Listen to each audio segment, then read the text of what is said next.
Brother Gander, good to have you with us. You want to say hello? Sorry, I need to change my setting there. It's Andrew. Right. Good morning, everyone. And where you hail from, Brother Gander? With the Hillman Lodge research, I was the worship master for 20 and 21. Oh, very good. Okay, you have you on my list. All right. Can I get your full name? Yeah, it's G. Andrew Martinez or George Andrew Martinez for full. Oh, okay. That'd be Andy Martinez? Yep. Okay. All right, then I do have you. Okay, good. I know Zoom and all the online meeting things, you have whatever name you last had on there. So yeah. Some people put their names. Some people, when they come on here, they put their lodge info and a bunch of other stuff. When I do metrics after the meeting, it gives me everybody's name and if their email was in there or what have you. And some of them people just put whatever they want in there, and that's fine. Like for the parish list is Hanover County Sheriff and all that. You can just, if you don't know, you can enter any Zoom meeting and change your name to whatever you want just for that meeting, change it back, whatever. But people usually have at least first and last, but if somebody has just a name, I'll ask them like, okay, can I get your full name? Just so we have it. Yeah. Brother Oliveris, nice to have you with us. He was our guest speaker last time on speaking on COVID. It was very interesting. And Brother Sorensen, another regular. Good to have you with us, sir. If you want to unmute and say hi. Yeah, thank you, Brother Douglas. Good to be here. Oh, and here is Brian. I guess my link worked.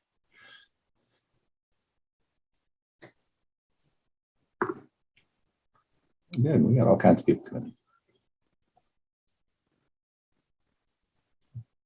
And Ellen dropped out, came back in. The thing with these, and some of y'all will be talking about the Zoom meetings, but I know some of y'all must have been participating in some and ran some, but I put it out on Facebook primarily, and I had 7 attending and 14 interested. And that has no resemblance to how many actually show up. It's always a shot in the dark. I don't know how many actually turn out until they turn out. It's really hard to gauge. We normally get at least 10.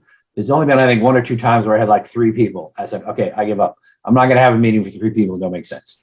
But generally we get 10 to 20. Our high water mark was 60. We had one time, and that was really good. I think that was the Canadian one. I'd have to look it up. But normally we get at least 10 to 15, and that's a good crowd for us. So, and some people are regulars, and all of you are here new. You're more than welcome to join us on a regular basis if you like.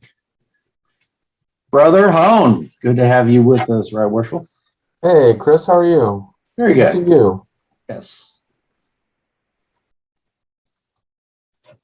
Brother Croteau, good to see you, sir. Good morning. Good morning. All right.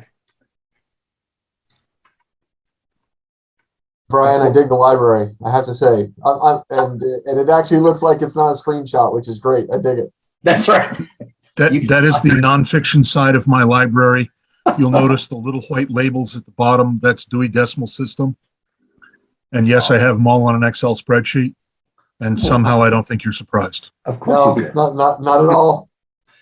I think I need to find an artist depiction of the library at Alexandria and make that my background. I think that'll be there you go. Cool. It's like here's my library. Pikers. All right, we got a lot of people pouring in. Let's see, Brother Brother Dungan, good to have you with us, sir. Thank you. Good to be here. I appreciate it. Greetings, brother. Jeff, pleasure to see you again, most worshipful. Greetings. Let's see, Brother McCaig, good to have you with us. And Brother Bryant. Thank you, sir. Brother McCaig, what lodge do you hail from? Hunter's Lodge in Blacksburg, Virginia. Oh, very good. Lodge 156, Blue Lodge. All right. And Brother Brian, what lodge you hail from? West Hampton 302, sir. Oh, excellent. Okay. Getting a lot of Virginia Masons in here. That's a good thing. It's a funny thing. This is hosted by Virginia Research, but it's meant for primarily Virginia Masons, of course. But for some reason, we attract a lot of foreigners. I think we only got Brian here today. Normally, we have a whole slew of brothers from England and Scotland and Ireland and from Canada, and then occasionally like Eastern Europe, India. It's pretty great, but it seems most of our regular attendees are from other countries, which is really pretty cool. Just the way it shakes out. When I created Twitter accounts a few years back for all of my Masonic bodies, the Scottish Rite had over 500 followers, and like 480 of them were English lodges. I don't think there was any actual people on Twitter who were members of my valley besides my account. But it was there to, talk about Scottish Rite and promote our events to our members. And I'm promoting it to a bunch of British Masons who like tuning in. So I don't know. Twitter has kind of been a hit or miss for us. We still post on there. The Research Lodge, I post the papers there, but I think that's the only one I'm really actively using of all of them. It's just not a good medium for us to get the word out. We're not reaching our audience that way. I think I said hello to Ed Williams joining us.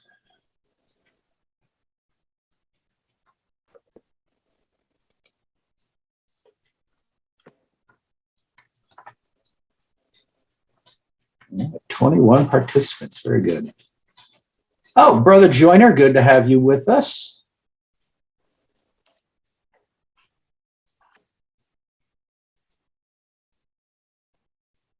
You're not on mute, but I can't hear you. Okay. All right, coming in. Brother William C., nice to have you with us.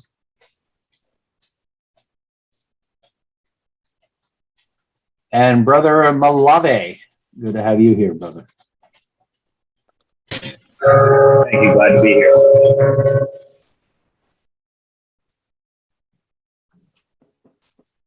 Okay, it's 10:05, so I'll do the introduction here. Welcome, every one of you. We're having a good turnout. More people are coming in. We're already at 22 people. My name is Chris Douglas. I'm the Junior Warden and Webmaster of Virginia Research Lodge in Highland Springs, Virginia. This is our bi-weekly unstated meeting, and I am posting in the chat for everyone some links. First, we have our Facebook group for Research Lodge. You're more than welcome to join us there, and we post our research papers there every week. Next is our lodge website, which is down this weekend for maintenance. I was told the other day it went down Friday afternoon, but we host all of our papers there, and it's worth checking out. A lot of interesting stuff on our website. Next is our YouTube channel, where I host all of these videos. Generally, I say within a week, but I've got at least 2, and this will be 3 meetings in a row I haven't uploaded yet, so I guess I'm a little behind in my duties, but all of the previous ones are up there for you to peruse. And last is my email. If you're interested in getting our weekly research papers from not only Virginia Research, but also A. Douglas Smith, and hopefully soon some of the other research lodges will start contributing. We send those papers out every week. We email them to over 1,800 Masons. They go on our Facebook page, which reaches another 1,800 or so, and that number overlaps to a degree. I haven't bothered to figure out how many are outliers, but I'm reaching over, I'd say, 3,000 Masons with that. And of course, we have our weekly Zooms every other week here. So it's good to see everybody here. We got more people pouring in. I'm going to give a few minutes, see if that trickles off before we introduce everyone. Brother, let's see, who did I say hi to somebody else who's new? Patrick, there you are. Last one in. Brother Patrick, good to have you with us, sir. Do you mind saying hello? Thank you. What lodge you belong to? Firstburg Lodge number 4 in Firstburg, All right. Virginia. Excellent. Okay. I will, let's see. we don't know. Rooster's not on. Normally Rooster and our senior warden are here. His name escapes me. I'm sorry. We do have Keith, who is our most illustrious Secretary Emeritus, Secretary Assistant. We won't quite let him leave his post kind of guy. Pete Gordon is supposed to be joining us. He's our new secretary because Keith admits he is a Luddite and doesn't know how to use these tubes and wires and such that we call the internet. So we brought on Pete because we wanted someone born in the past century who would be able to understand the technology. But Keith is going to be one of our panelists. I appreciate you being here, brother. Okay, I'm going to go ahead and start introducing the panelists. Anybody who joins late can go watch the YouTube and get caught up. The purpose of our meeting today, let me read my, where'd you go? I'll read the blurb I put out there. Okay, to provide Virginia Masons with a better understanding of the 5 research lodges at their disposal, we have been asked to prepare an article for the Virginia Masonic Herald, our Grand Lodge quarterly magazine. A panel discussion with all 5 Virginia research lodges will explore the origins, history, and future of our respective bodies. We have risen to a high watermark of 6, and then we go back down to 5, and we get up to 6 again, we're back down to 5. But we've been at 5 for at least, I think, 10, 20 years or more. Virginia Research Lodge is the oldest, but A. Douglas Smith has been around almost as long, and most of the other ones have been at least 10, 20 years they've been around. So they've all got their own histories, and we'll go through all that. I'm going to run through the panelists. Let's see. Starting with A. Douglas Smith Lodge of Junior. I'm sorry. I'll use the full name at least once for everybody. A. Douglas Smith Jr. Lodge of Research number 1949. And that meets in Alexandria, Virginia at the George Washington National Masonic Memorial, if I'm not mistaken. We have Worshipful Andy Valenga, who was Worshipful Master in 2022. And, oh, well, I'm going to count him. Right Worshipful Mark Allen Hone, who is Worshipful Master in 2017 and 2018. Anyone else here from A. Douglas Smith who's willing to be on the panel? Speak up. Okay. Civil War Lodge of Research, number 1865, which technically meets at Babcock Masonic Lodge, same as my research lodge does, but they actually meet all over the place, and they're going to be able to talk about that. We have from there Worshipful Andy Martinez, who was Worship Master in 2021. And do we have anyone else present from Civil War? Anyone? Okay. Chris, I'm a member. Yes, you are. Okay. I'm probably the senior living past master. Oh, okay. When were you Worshipful Master there? 96. Okay. Same year, I was master of my first lodge, Ocean View, which is no longer with us. Well, I'm going to put you down as a panelist. But Civil War Lodge has grown and evolved so much since then. Mm-hmm. Well, if we want to pick on you, we could say, well, you all were sitting around and said, hey, there's a Civil War going on. Let's start a lodge about it. So, and you jumped on the opportunity. All right. Anyone else from Civil War? Okay. George Washington Lodge of Research number 1732 meets in Fredericksburg, Virginia at Fredericksburg number 4's temple. We have Worshipful Shelby Chandler. And if I get your titles wrong, if I'm missing something, just correct me and I'll fix it in the record. Worshipful Shelby Chandler, who is Worshipful Master in 2022. Yes, and I was. former, and Charter Master. Charter Master. Well. What's the one was that? In 2012. Okay. Yeah, see, so just 10 years. Okay. I thought they were fairly new. Yes. And were you the secretary or not? I was the secretary. Okay. When Greg McCartney had to step down, I got rushed into it. Okay. So got certified and went in again. All right. And then the COVID issue. Understood.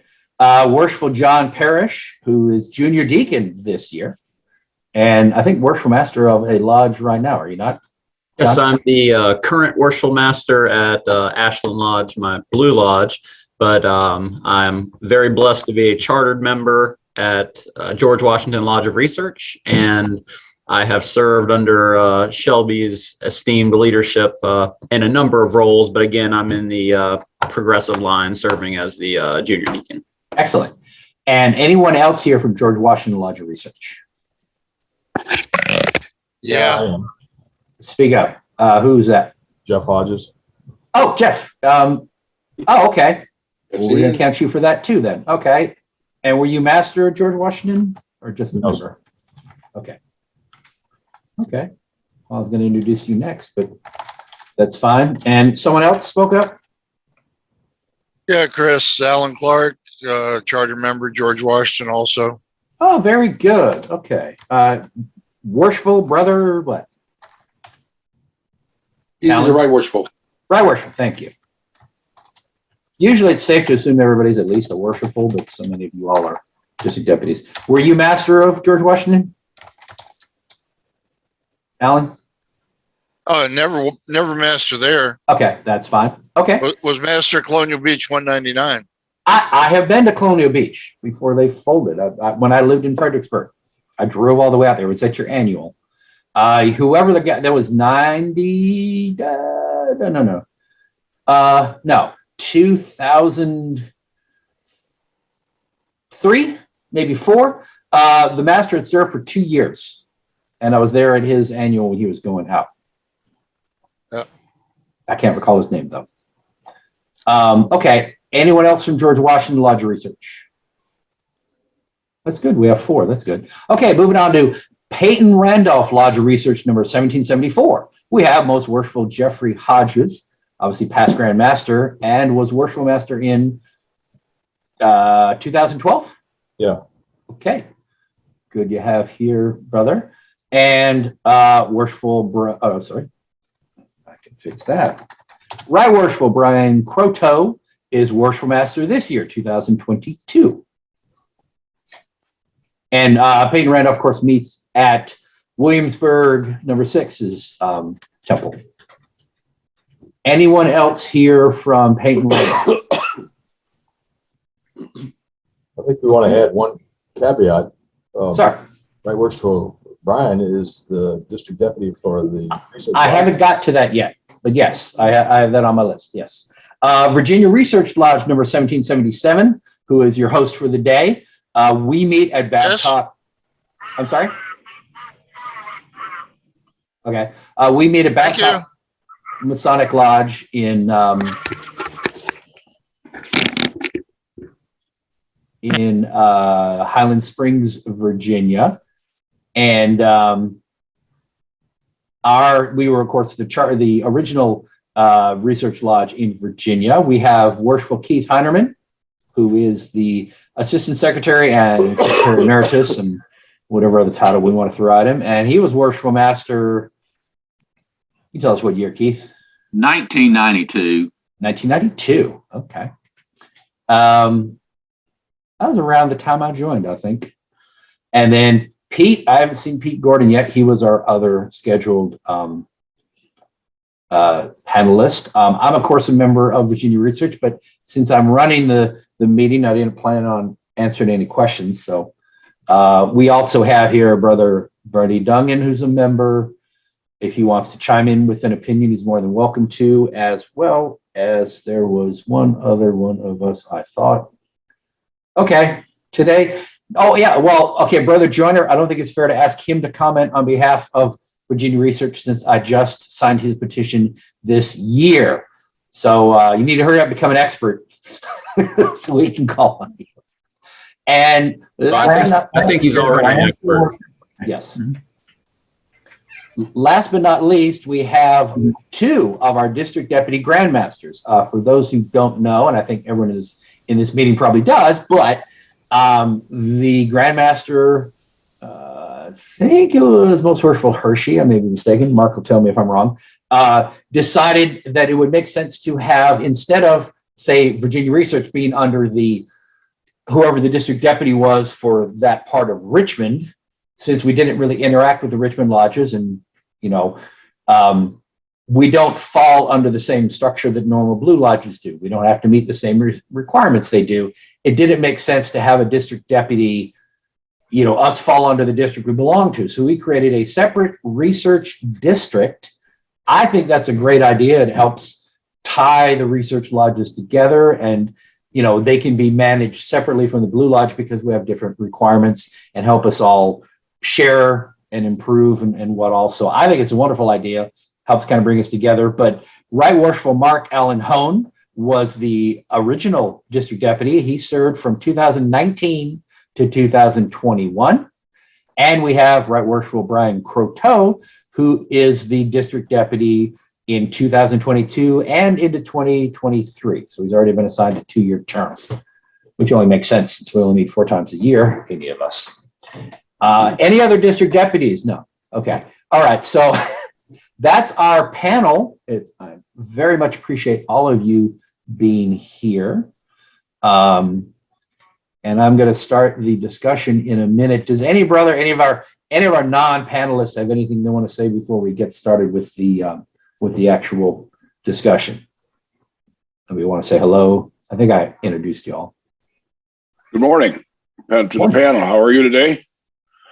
I just my first time logging in or to a Zoom meeting like this. I thought maybe you guys were going to change the secret word or found it, and thought I'd listen in. So I'm now going to be quiet. Hi. My name is John Kripliver. I'm in Calumet Lodge in Chesterton, 379, and a secretary there. So I'm just going to kind of listen. Thanks for having me, guys.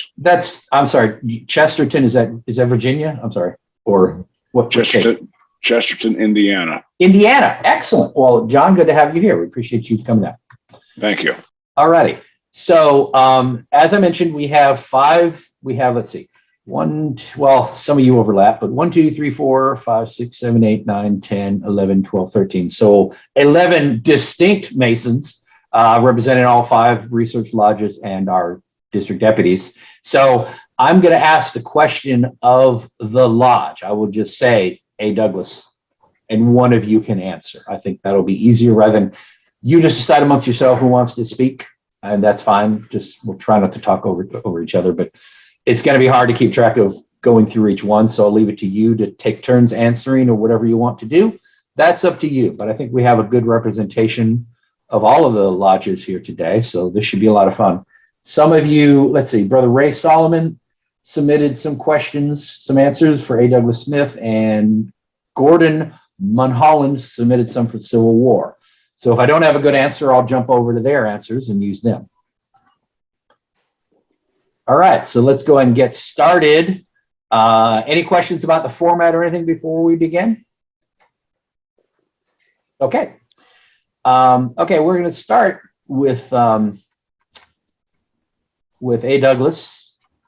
How did your research lodge come to be chartered?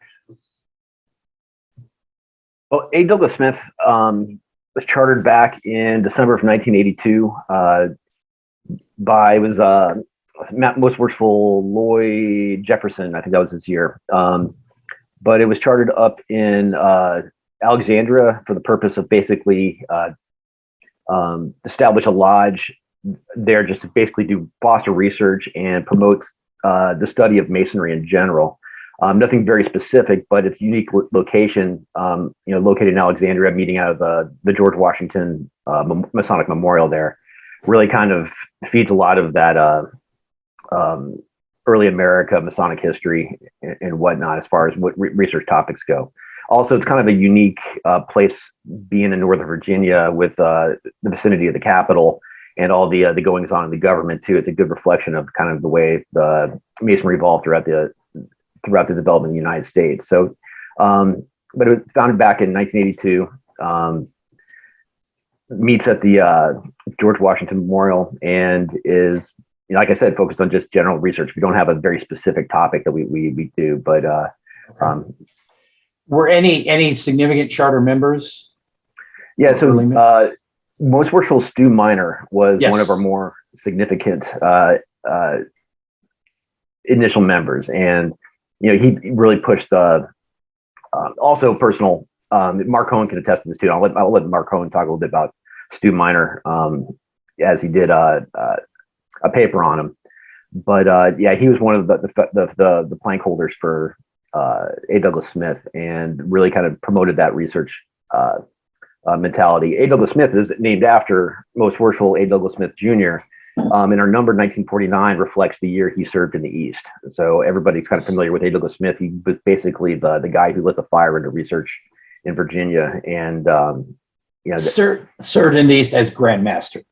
Yes, correct. Yes, yeah. I've been a member of Virginia Research since 1992, 3, something like that, and I've come to know most of these early members, Alan Roberts, Stu Minor, all from the papers I've read. That's my introduction to them and things written about them in the transactions. So I don't know them.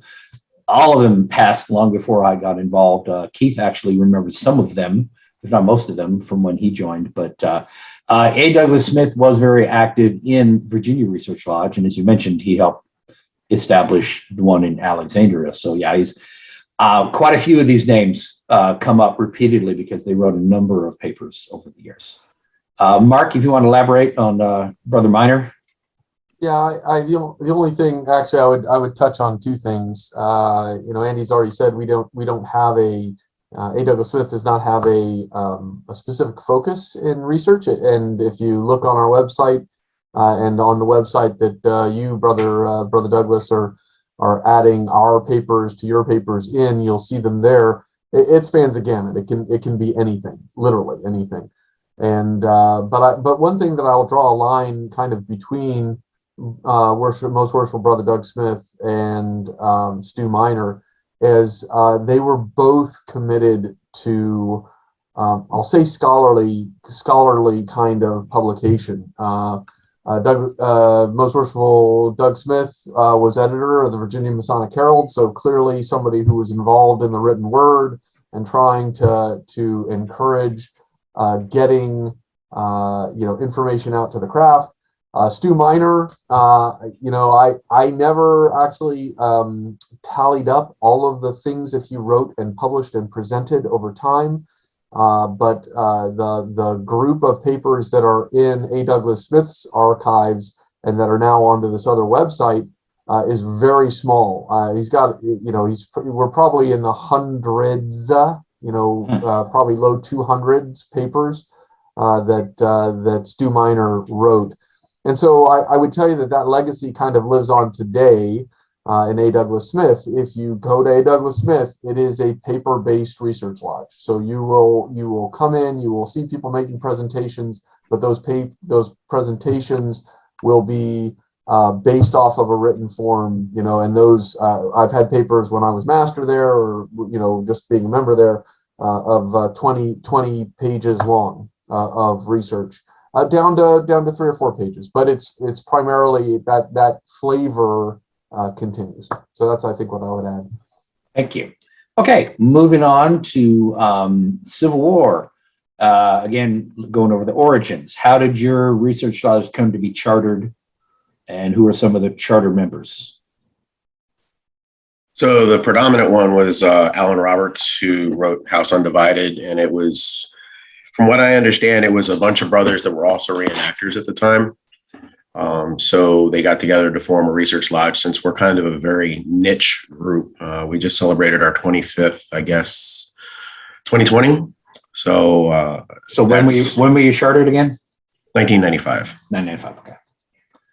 And so it just grew from there. Membership is now up to over 300. And that's brothers in 30 states and 8 countries, I do believe. All right. And I'm going to ask, I'm sorry, I do have all these questions. So if you don't mind, just answer the question I give you rather than, because I'm trying to keep them in order, but I appreciate it. So right now we're talking origins. So of course you focus on Civil War, and that's been primarily, do the papers only have to be about the Civil War? And there is something unique about you all that you travel. You want to elaborate on that a little, because that is unique that I heard. I was like, you do what? So for the papers part, yeah, all the papers are predominantly on Civil War or what happened before or after during Reconstruction. And papers are still very new to us because that was kind of not what really we were about in the beginning. It was more of travel and friendship. And so to your second point, we do travel. We have 4 meetings a year. And the 3 that we do in April, July, and October, sometimes September, depending on how it falls out, we'll pick different places around the United States, and that's where the meeting will be. So we've gone as far west as Tennessee, as far north as Massachusetts, and as far south as Mobile Bay. So it just really depends on the whim of the master and where we can get dispensation. So I was told, by my understanding when you were chartered, is that, say you go to, I don't know, the Appomattox battlefield, and someone will give a paper specific to Appomattox. That was your format. But you're saying originally you just traveled and met there. You didn't necessarily have a paper presented. But if you do, did it have to be specific to where you were standing when you gave the paper, or is that a requirement? No, it wasn't. I mean, we've Okay. had speakers on different topics in different locations. Okay. See, again, I'm only going off of what I heard, and I assume that was the case, but clearly it's not. It's just you do like to travel. So you could be at one battlefield and give a talk about something completely unrelated to that battlefield, but still about. Yeah, but Actually, Keith might be able to add some information here, but my recollection is that it was actually a departure from our norm to charter the lodge with the full intention that it would be a traveling lodge, more or less emulating the military traveling lodges and what occurred there. But it led the foundation for when we created the Lodge of Research in Southwest Virginia, the Hillman Lodge. It was intentional that they actually travel around the southwest part of Virginia so that more of the brethren could experience the things that actually were pertinent to that particular area of the state. I wish that it survived. I'm saddened that it didn't survive. But I mean, this was a departure from you're going to stay in one area and then have to ask for a dispensation to move to different spots. So it was really an experiment. I congratulate the brethren that saw fit to do this. Good. Keith, you want to touch on that at all? Most worshipful Brother Jeff is correct. That's what it was intended to do, and maybe only meet one time a year at Babcock and Highland Springs. Right. It was intended. And I remember Tom May was Most Worshipful Thomas May was the Grand Master. And the idea was to study Freemasonry during that period of the American Civil War. And they were to travel. Yes. Okay. Well, May I say something to that?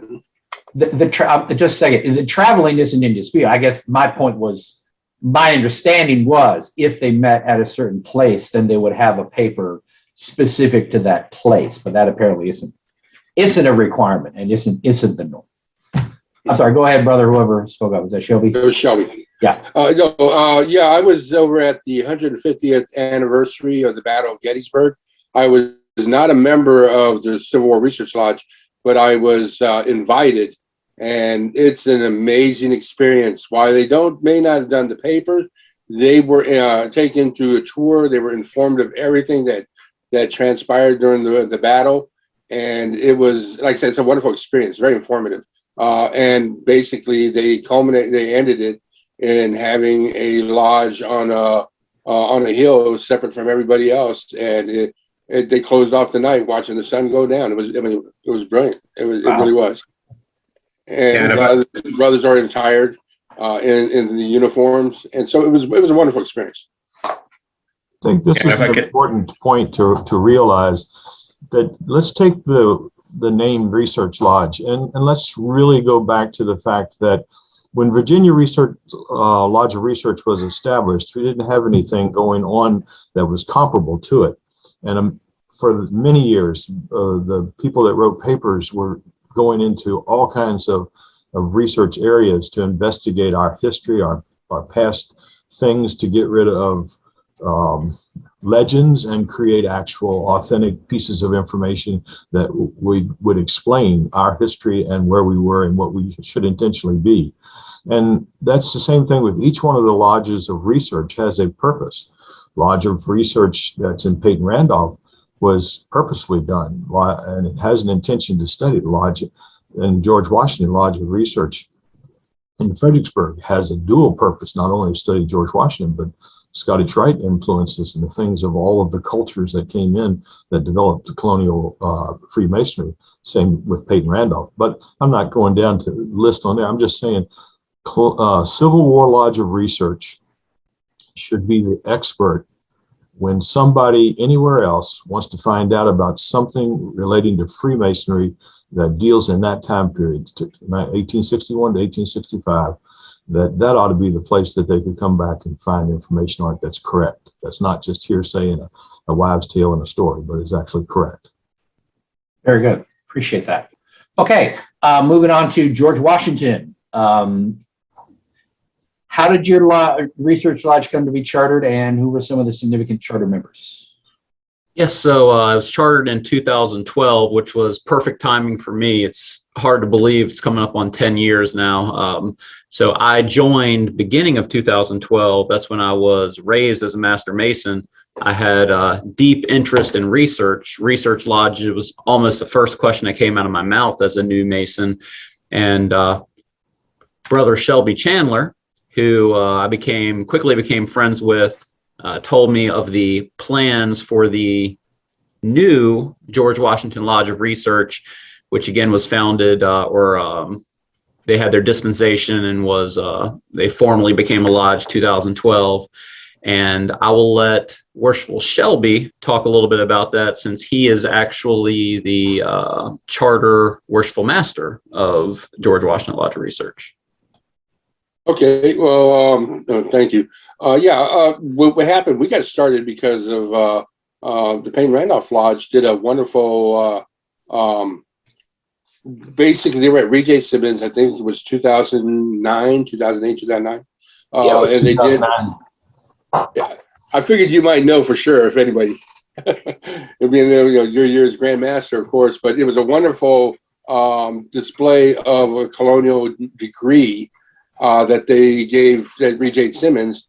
And one of the things that struck my curiosity was the fact that it was based on English modern. And I realized in history that there was also the ancients and the Scottish, and some of it might have been different. So the goal was to start thinking about what may be different from with all the different variants of Freemasonry during that time. And then slowly, as we started forming it, we decided to focus it under Washington because he was part of a lodge that was Scottish oriented. And then we realized that the influences on him in Masonry had to do with colonial Masonry, military Masonry, and Scottish Masonry. And we decided to broaden that out to focus on those three aspects of Freemasonry that influenced George Washington. And of course, we accept any kind of paper that's Masonic oriented. It could be esoteric, philosophical, it could be more academic, or it can be in relation to the ritual itself. But anything Masonic is accepted, but we wanted to give it focus on those things that influence our namesake. Very good. Okay. And yeah, just to clarify, because I think what I heard here is someone said Scottish Rite, but actually we meant Scottish Masonry. So the influence is Scottish Masonry. Okay. Yes, so Scottish Masonry, colonial Masonry, and military Masonry. Excellent. Okay. Well, you would have enjoyed our paper 2 meetings ago. We had a brother gave a talk on military lodges, which is very interesting. Expanded. Oh, I have no doubt. It was very interesting.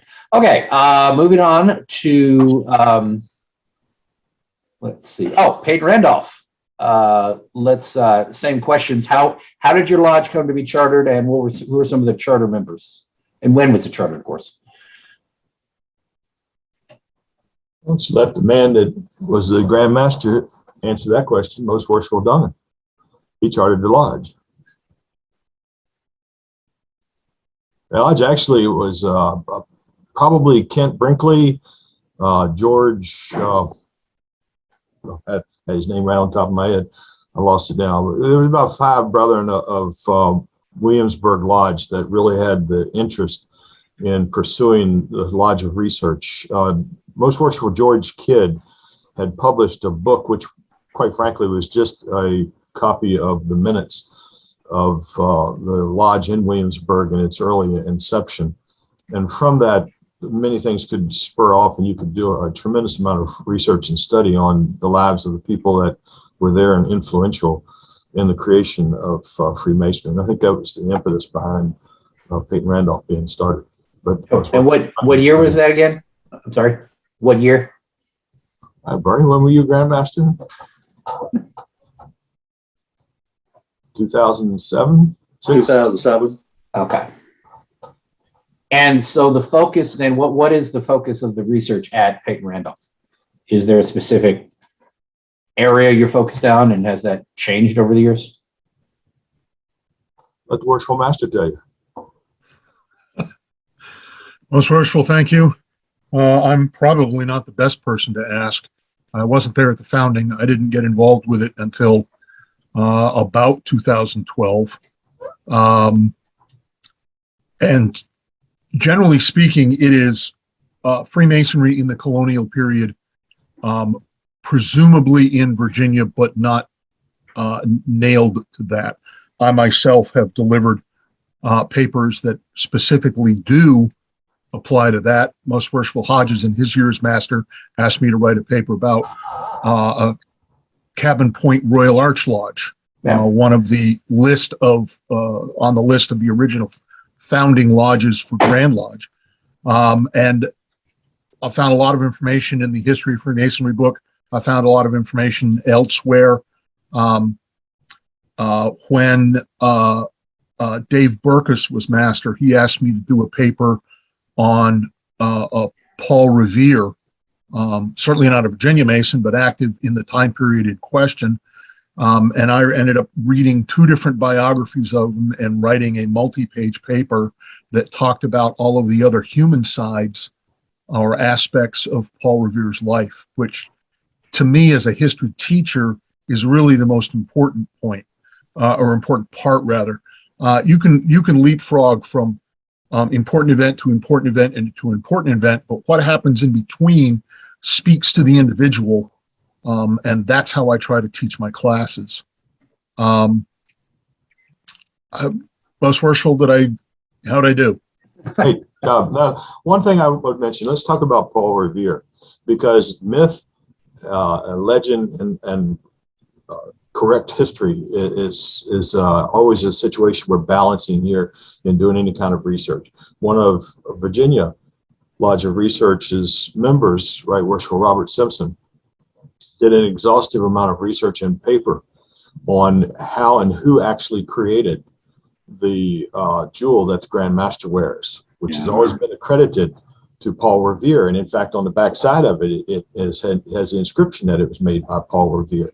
And yet, Right Worshipful Simpson's research found that it didn't have the notable history that we think that it does. Keith Hillman might want to comment on that because he's laughing about it, and I understand that. But the truth of the matter is, sometimes we don't want to let go of legends. We want to hold on to them. And actual truth needs to be sought. And that's where the Research Lodge needs to come in.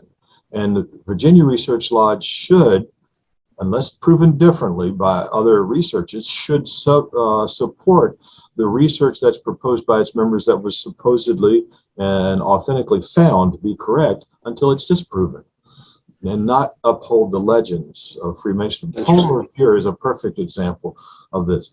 You know, one of the things that we never study, because we like to laundry everything into clean baskets, we never study what really went wrong, what conflicts existed between the brethren that is sworn to be each other's backside helpers, and how there was pitting of problems going on.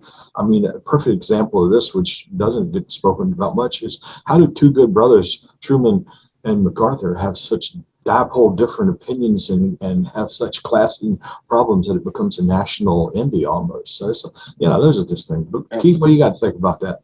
I remember that discussion at at the Virginia Research Lodge, and A. Douglas Smith was involved, but I was such a young member, I don't remember the specifics. But I do remember other things that have happened at Virginia Research Lodge, and one that I would love to know more about was, did John Marshall renounce Freemasonry before his death? That's a good point. And the conclusion they came to was, I believe, if I remember correctly, that since he was buried with Masonic honors, that he did not. All right.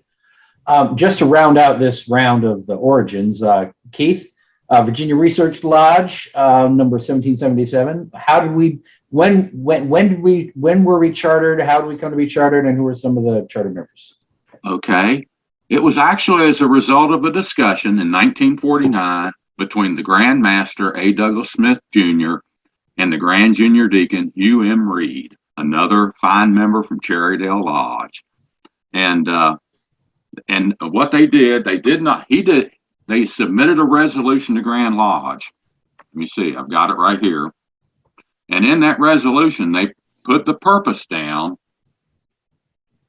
as to investigate, collect, and collate such historical data appertaining to ancient craft masonry in the Commonwealth of Virginia. Now, some of the charter members were James Noah Hillman, C. Vernon Eddy, Thomas Hooper, A. Douglas Smith Jr., Archer B. Gay, Carl Frank Wood, Frost Herndon, William Mosley Brown. These names are all prominent names of Virginia Freemasons. Harold Stevenson, Blair Vi, Earl C. Lanningham, W.R. Weisiger, Hugh Reed, William T. Buckner, and there are a few others, but I've just tried to mention some of the more prominent ones that at least I've heard of. And the first master, he was James Noah Hillman, served from 1950 to 1958, followed by William Mosley Brown, followed by Hugh Reed, and then John Power Stokes, and then A. Douglas Smith. So that's an impressive list. I want to mention, in fact, if I could ask Brother Hodges, maybe could speak to this and one of the others. There was James Noah Hillman. Anyone who has been master of a lodge knows the name James Noah Hillman. He was Grand Master, and they created the Hillman Award. The entire purpose of it, and this is all the Virginia Masons already know what I'm going to say, but it's more for other brothers from other places attending. The Hillman Award is basically a checklist that the master is expected to comply with. You basically fill out the form, and then at the end of the year, you submit this form to the Grand Lodge to be nominated or to see if you qualify to be given the Hillman Award. And typically, if you check all the boxes, you get the award. It's meant to be something where it's to push the lodge to a higher standard of excellence. It basically gives you a blueprint. And I give advice when I rarely get the chance to give advice to a new officer. I say, look, go for the Hillman. I don't care if you don't have a single ritualist in your lodge who can learn a lecture this year. Not every lodge has a man who's willing to step up and learn a new lecture and give it. That's not going to happen. I don't care if you get the award or not.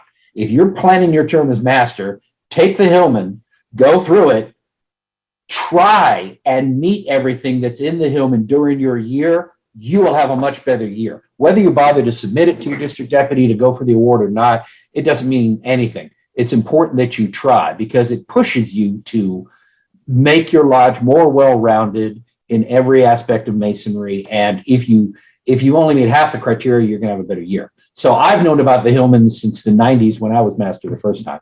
But there was a research lodge named after him in the western part of the state, which then went away around the time I started building the website for Virginia Research about 10 years ago. And I'm like pulling information together and everything. I mentioned the Hillman Research Lodge because I assumed it still existed. And I think it was Alan Atkins who said, well, they actually closed down a few years back. I hadn't even known they got out of existence. So if any of y'all can give a little light on what the James Noah Hillman Lodge was about, what its purpose was, and I guess why they went away.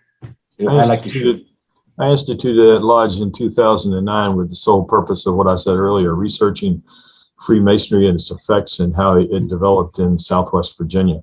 One of the first things that they studied were remnants and relics that they found of George Washington's involvement in that area of the country. They had lodges that had historical items that had been kept through perpetuity in their vaults, and they needed to be exposed so that the brethren could understand what they had and value it. Now, the same thing goes with what your comments are on the Hillman Award.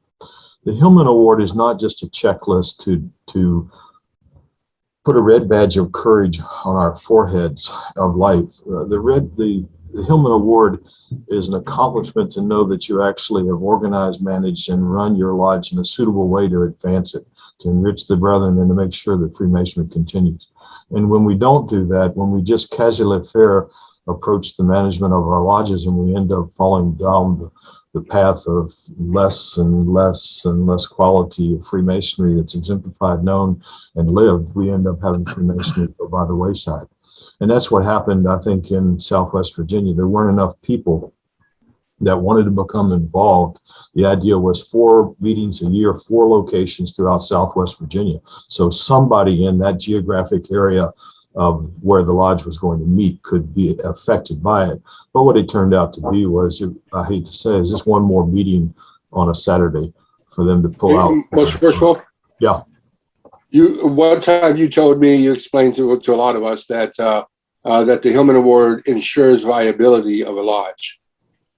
If you follow it, you were more likely to remain a viable and growing lodge in doing such. Thank you. I'm glad I said that. Yeah. What was your question? What was your question in relation? Was it just in relation? Well, I just wanted to know about, I think you covered the question, sir. It just, I thought it deserved mentioning because it only existed for what, not even 10 years then, and fell by the wayside. Yeah, that's a shame. But you know, when you have a lodge who has one person in particular that's the driving force in that lodge, and then things in life happen to drain them away and take them of a greater interest somewhere else, and they don't have somebody to step up to the plate, that's usually what happens. Very true. I think that's something, honestly, and I'll put this out to the group. This is a little off topic, but if you can figure out a way, see how do I concisely put this? I need to find a way. We need to find a way to take, there are those of us who are very active in Masonry. And I was speaking to Shelby shortly before this meeting started. I approached all of you, and thankfully all of you are here, and about half again as many were going to make an effort to be here, but they already had conflicts and they couldn't be here. Even though I picked the day with no conflicts that I could see a month ago, conflicts come out of the woodwork. So if you want to get anything done in Masonry, you reach out to the brothers who are already doing everything because they will get the job done. The trouble is when you reach out to people like Shelby, like Brian, like several, Brother Joy, Mark, several people I see in this room. When you reach out to those very busy people who are very good at getting stuff done, guess what? They've got 3 other meetings that day and they've got to figure out which one they're going to attend because we're all involved in everything. We're in all the appendant bodies and we're active in all of them. So that's the problem. I think the one thing that would fix Masonry is we could find a way to break out of this mold of these same 5 guys are going to keep the valley going or the lodge going or the chapter going, and find a way to reach all of the newer members and even some of the older members and get the spark lit in them so they will take up the mantle. So they will take up and they see what we do and go, you're doing so much. I can't believe, how are you getting all this done? But how do I get from that point of, yes, I see you're doing a lot. I'm impressed. You're doing all of this here. I really like what you're doing. You're making me excited to come to lodge. How do I get them to the next step of, I need to step in and try and do what you're doing and take some of the load off of you. So Masonry continues to grow and spread. And it's not on a handful of us. We had a member of our valley died a few years ago. He was a prominent part in all 5 of the mandatory degrees. So when he died, and we got sick actually before he stopped coming for several years, he left a serious gap in every one of those degree teams because you rely on that one man to do it, you know, for, oh, he's so good. He does the temple scene in 30 seconds. I took it over from him. If I can't be at a reunion, we're not having a temple scene. So how do you get people to step up and take on these roles and try and do at least some of what you're currently doing so that they're there when they need to step in? And it's not just a small group of us doing all the work. This is true everywhere in Masonry. I mean, if we, I'm not asking for an answer right here. I'm just saying that's a problem we have. We need to find a way to inspire younger. I'll say, just pick Brother Parrish, guy coming along. You need to pick up the reins and do what Shelby's doing. You need to be able to do that. If we can inspire you to be the next Shelby, then we've done our job. It's not enough to bring a man into masonry. You need to make him get, those of us who have that spark in us to keep going no matter what, find a way to light that spark in him and get him charged up and active. And for all I know, John, you do 10 times more than I do. I don't know. I'm just picking on you because you look younger than me. But you know what I'm saying is get the next guy to come in to be active and take part. We have to find a way to do that. I mean, the guys who come for these Zoom meetings are the ones who are interested in masonry, the ones who write to me all the time, who post on Facebook all the time, the ones who are constantly asking questions, guys like Joe Martinez, who are just knee deep in it. They want to do, they're doing more. We need to spread that. We need to find what's in our blood and give an injection to these other guys and get them fired up about masonry, because it leads to burnout. It really does. And it leads to being overextended, you know? So any ideas? Chris, I'll come up. Yeah, go ahead. I have some additional information about Southwest Virginia. Yes. At the closing of Grand Lodge in November, the new district deputy for District 40 came up to me and said, there is considerable interest in the Blacksburg area to start a research lodge again, because it's too far to go to Richmond. It's too far to come to Williamsburg. And so last Saturday, my wife and I drove out there, and we spent a good chunk of the day, something in excess of 4 hours, and the drive was 4 hours, speaking with 15 or more members of area lodges. And they have got the bit in their mouth and they are running with it. And I am in distinct hopes of seeing a petition to be forwarded to Grand Lodge well before our annual communication. You have a good brother from Hunter Lodge here. Let's see what he thinks. Well, Michael Berg is the district deputy. Who was it that signed on and said they were from Hunter Lodge? That was William C. and myself. Okay. What do y'all think about that? William, are you able to unmute? You might not be able to. In any case, we're pretty excited about it. It's kind of a new concept to me. William was doing quite a bit of research with Mike Berg, and it sounded fascinating to me as well. So I've kind of joined in as well. Actually, I think Will is joining with audio right now, but we're pretty excited about it, trying to figure out what sort of topics we might focus on, get some more resources together. Brian was very helpful when he came out to the lodge and gave us a ton of information. Very enlightening. Very good. I meant to answer this earlier. People were putting in the chat. Someone asked Brother Oliveras asked, can you list all of the dates, meetings, and times? I have all of that on the lodge website that I posted, Virginia, researchlodge.org. And by the way, we are researchlodge.com. I was able to pick that up for a song, so I added that, but we're still .org, but we're also .com now because that became available. I list all of the research lodges as well as the research chapter and their AMD councils that I could identify. And I'm trying to get papers from them. But I list at least the formula of when they meet. I don't go in every year and update it. I try to. I think I meant to go do it at least for the lodges. Virginia Research, I do list our meetings in a calendar because they do change year to year.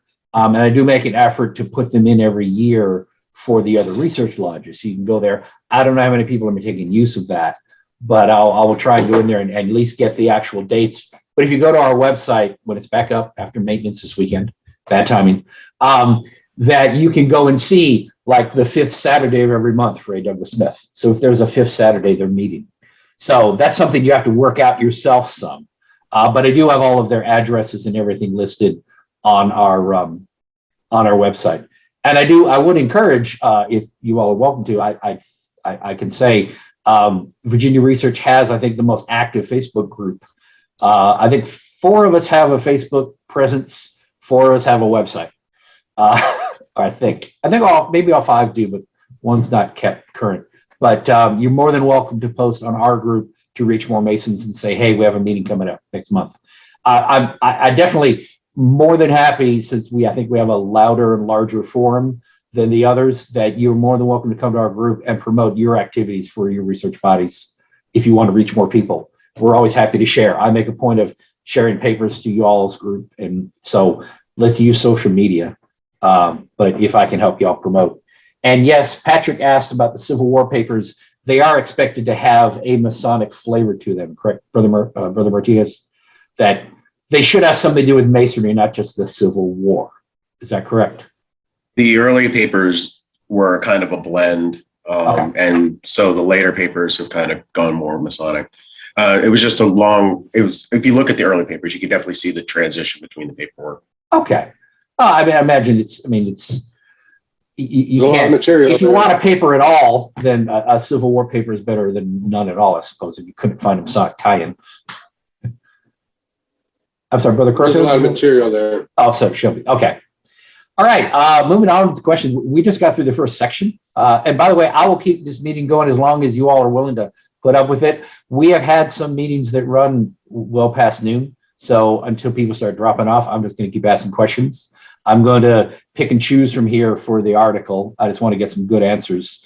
But I don't think I'll be able to ask every single question of everybody. We kind of covered what's unique about a research lodge. So I'm just going to throw this out for the group. If any one of you wants to answer rather than go to you individually, this may be faster. Do any of you have Zoom meetings? Clearly, Virginia Research Lodge does, and because of COVID, we started it. Do any of you have regular Zoom meetings? We had Zoom meetings in Peyton Randolph during the 2020 and the COVID time period. Recall 2, if I remember correctly, although I have so many meetings like this that do occur. I actually think the Masonic View program that's being initiated right now has every great potential in years to come to give us a secure venue for creating more and more opportunities for Zoom meetings to be done. Oh, very good.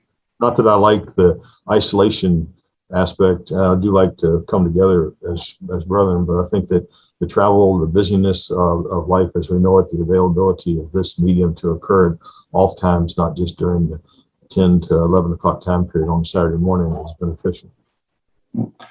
I know A. Douglas Smith has hosted several of their actual meetings. They meet, and Brother Andy, they meet and actually broadcast during their meeting after they do the opening. Is that correct? Yeah, so in general, as far as conducting it regularly, that's still up in the air depending on the topic that we're talking about. But in general, what we try to do is we'll open a Master Mason Lodge, call down or go to refreshment, present an open paper, and then call back on to Master Mason's Lodge. We'll shut down the Zoom meeting, call back on to a Master Mason's Lodge and close out, but or conduct business or whatever we can't do or need to do in a tiled environment. But yeah, it's kind of been one of the better parts of COVID is discovering that we can use this technology to reach out to a broader audience. We've had brothers who've been members who've been geographically separated, who've been able to re-engage with the lodge. And we've been able to basically increase our online presence, which I think has been very beneficial and probably would not have been discovered or extremely delayed if it weren't for the forcing factor of COVID. So we've really benefited from it, trying to do things that are more regular and consistent to kind of generate that routine. But it's really been a benefit to us. Now, have you only met for your stateds then? You haven't had any special ones? We've had a couple special meetings towards the beginning of the pandemic where we did a special like off schedule Saturday meeting or whatnot, but we haven't done anything regular yet. Okay. Well, I know that's a goal, but that is a goal. Hey, Chris, in 2009, I asked the research lodges to come together and to compile things, even have a joint meeting of 4 research lodges at that time so that we could do exactly what you're doing. But it wouldn't have been because Zoom wasn't in existence then. It wouldn't have been like this. But this is a perfect thing. I'll compliment you for doing what you're doing. In 2012, Peyton Randolph, Right Worshipful, then Worshipful Jerry Fry did a program, and we videotaped his program that he presented from the podium, not presenting any of the lodge situation itself, but just the program, in hopes that we would create a web page and put that on, that make it available for lodges to use as a program that they might show. And I think therein lies the situation, that you could expand what the research lodges are doing if we had that sort of opportunity for them to have something they could pull up, show it in their lodges as a program, a video program for educational purposes, because a lot of the lodges really do suffer from having good quality research, and I mean good quality programs. I'll just throw that out you. What we've done with Virginia Research is where I got the idea is because of COVID in 2020, I was scheduled to be Dennis's speaker in August, and I was looking forward to it because I'd been a member for a long time and hadn't been active in my research lodge, and I was persuaded to go back in as junior deacon for Dennis Haas for his year in 2020. And I was going to be the speaker in August, and I was all excited about it. And then because of COVID, it's like put off. And then finally it's like, well, we're not going to be able to meet in August. And I was kind of upset. And I said, well, can we, we can't have a stated meeting. Could we do a Zoom meeting?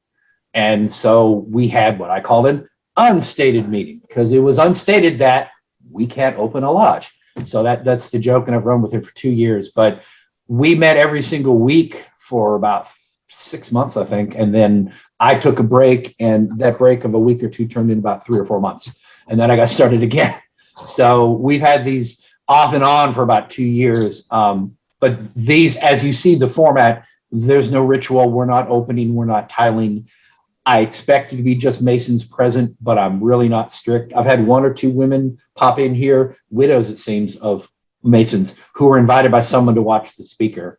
So I'm not strict. I'm not bothering to try and vet anyone. But I think this format has worked really well because it's very casual. May I say something to that? I'm sorry? I'd like to say something to that, because you've been very gracious, and the Virginia Lodge Research has been very gracious in sharing that airtime for other research lodges. You've invited me to speak, and I have done so. And the end result of that was I was able to present some of our own research papers over the pond on a couple occasions, such as Freemasonry and the French Resistance. So it's been a wonderful experience. You've done an admirable job of not only keeping that alive, but being gracious with sharing that with other research lodges. And I want to thank you for that. Oh, absolutely. But I appreciate it. Believe me, I do not want this to be solely our show. It feels enough my show as it is. I've told Keith that more than once. It's like, if I'm not here, we don't meet. So I've tried to inspire, and Brother Rooster, who has joined us, our worship master's here. He came in during the talk, so good to have you here. I've tried to inspire more of the members of Virginia Research to get active and take part. But this is its own unique animal. We're under the banner of Virginia Research, but quite honestly, it's its own thing. We have Brian, and I saw there he is. Brother Hughes is one of our regulars. We have quite a few brothers from across the pond who attend, a bunch of Canadian brothers who attend, and it's great. It's kind of got its own flavor. And I try to find speakers mostly from Facebook. I go and see people who are talking elsewhere. I managed to get Brother Moises Gomez. Team Badger came and gave a talk on Freemasonry in Cuba, and that was one of our most well attended. So I've absolutely opened this up. I just feel like I'm a booking agent, because all I'm doing. You have a great platform. Yes, and just get as many people as I can from anywhere in Masonry to give a talk. And one of the coolest things, I'll just say this before we get back to the panel here. One of the neatest things I came up with, because I wanted to do a different format. Clearly, this is a panel discussion. It's different. I'm used to, the original idea was do it like a lodge. I'm going to open, say hello to everybody. Shelby's going to give a paper. He gives his paper just like he would in a lodge. And then we have Q&A, probably more Q&A you would get in a lodge setting. And that's our meeting. But what I've said is, I keep thinking, how can I do things differently? How can I play with this platform, try different things? And one of the coolest things I found is these panel discussions. I invited 3 brothers from Brazil, was our first one. And they're just people that I knew who signed up for the research papers. And I gather a little bit of metrics from everybody, what lodge do you belong to and so on. And then I can organize that by country. So I just looked and I said, well, I've got 3 guys from Brazil. I invited all 3 to be on my panel, and they came and talked. I couldn't have planned this. Every one of them belongs to a different orient in Brazil. They were all under different grand lodges or grand bodies. But I basically just asked them questions about Masonry in Brazil and to contrast it to Virginia and by extension, American Masonry and kind of what's the same, what's different. Learned a lot of things. And I've done about 4 or 5 of those. And I just pick a different country, get at least 3 guys to come on and they talk about what's going on in their country. And it's really neat. And that's not something I've seen anywhere, but it's really kind of cool. And it's not your standard paper, but it's a lot of fun. And it kind of exposes all of us to Masonry in other parts of the world and see where we're similar and how things are just a little bit different. But that's been very, it's been a blessing to be able to do this. And I want to keep doing it for as long as I can. So I'm glad that everybody's getting so much out of it. Okay, let me skip on to, I'm going to ask every of the research lodges to chime in. In fact, we have some here, but are there grand officers or past grand masters who are active in your research lodge? I'll just go around the room. A. Douglas Smith, do you have regular attendees who are current grand officers or past grands who are regulars? Yes. So Most Worshipful Hershey is active. Most Worshipful Gallaudet is also a member, and we have Right Worshipful Don Straley, the Deputy Grand Master, is also an active member of our lodge. Okay. Civil War.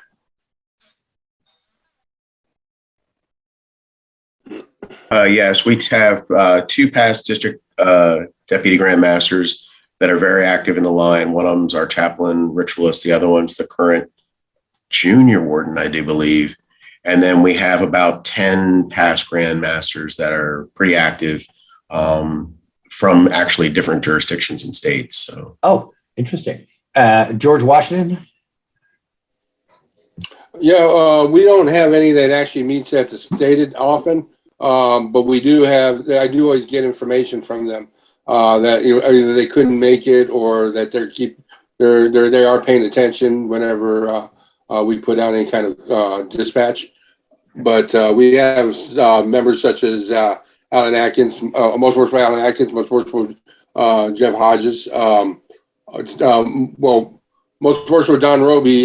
He's not been around of late, and his health is the reason, of course, for quite a while. We had most worshipful William Rohr. We have quite a few, but for the most part, they don't come to the stated meetings. And we've always tried to downplay our stated meetings.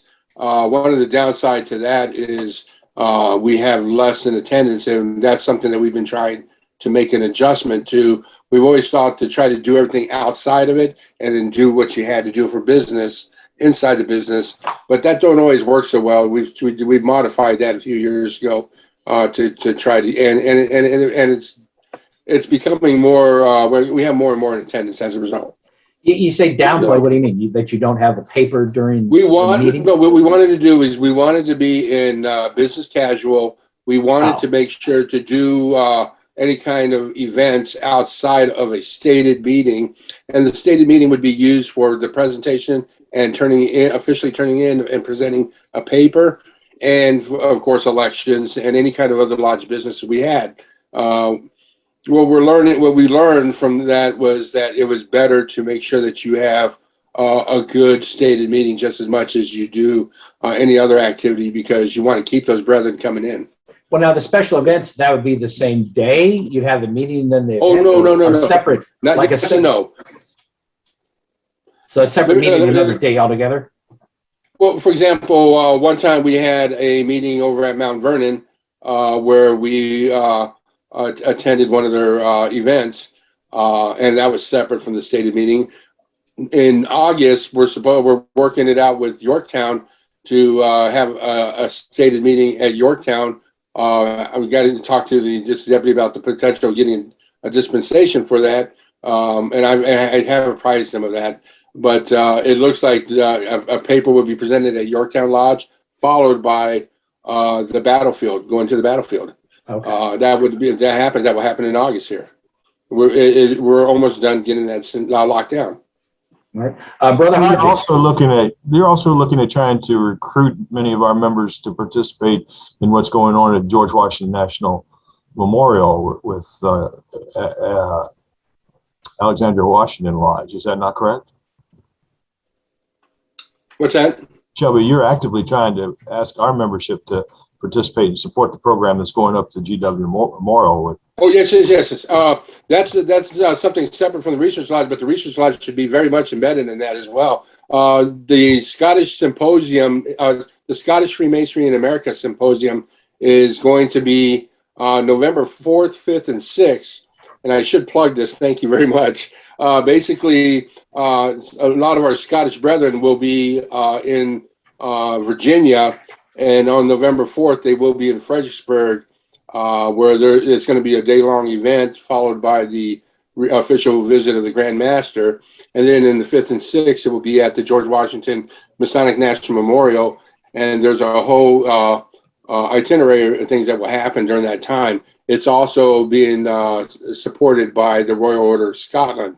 So these are events that are coming up right this year, at the end of this year, and I encourage each of you to be part of it. But it will greatly influence maybe a paper that can be printed out by any of these research lodges. And I would strongly encourage you to attend to it. But yeah, right now I'm in the middle of that as well. So thank you very much for that, though. And I think additional information on that symposium is already on the National Memorial website. So you can just Google search it and you should be able to get some more information on that. Very good. Yeah, I'll make sure that gets put out to the research lodges. Brother Hodges, besides you at Peyton Randolph, do you regularly have past grandmasters or grand lodge officers or other grand bodies in attendance? I'm going to defer to the worshipful master of the lodge to respond. Thank you, Most Worshipful. The only two grandmasters that I am personally aware of is yourself, Most Worshipful Jeff, and Most Worshipful Frank Perdue. If there are others who are members, I haven't perused the rolls, so I wouldn't know. But you two are the ones that I know have been on a pretty regular basis. Most Worshipful William Earl Rourke Jr. is a member of Peyton Randolph. Most Worshipful Bernie Dungan is a charter member of Peyton Randolph. Unless I'm mistaken, Bernie, you're still on the rolls as a charter member. And that's pretty much the extent of what we have involved. I think Brother Most Worshipful Frank and I have tried to be very active. I know open heart surgery kept me last couple of years from traveling down the highway of life as I had before, but traveling down the highway of life may have contributed to me having open heart surgery. So that's a paradox, isn't it? Keith, I think you know where I was going with this. You want to talk about? Well, right now, Virginia Research Lodge, Most Worshipful Brother Dungan is probably the only past grandmaster that's active. And it saddens me so, because I can remember when I first went in back in 1979, you would attend a meeting of Virginia Research Lodge, and there might be 6 or 7 past grandmasters there, along with many other Masonic leaders throughout the state and also in our Richmond area. We'd have a research paper, and to hear the discussion after that research paper was just wonderful. And I miss that so much. I just wish it could return. Keith, look at the history of Virginia Research Lodge. My goodness, the first 5 masters of that lodge were prolific authors. Mosby Brown has a tremendous amount of books as well as articles that were written. So you had a collection of people that were just personally knowledgeable about stuff that the average guy had really not even touched on. It was a Research Lodge dream team. Yeah, well, they were. Yeah, there's no doubt about that. Yeah, you are right. You know, I was just also thinking too, and the influence that Alan Roberts had on Virginia Research Lodge.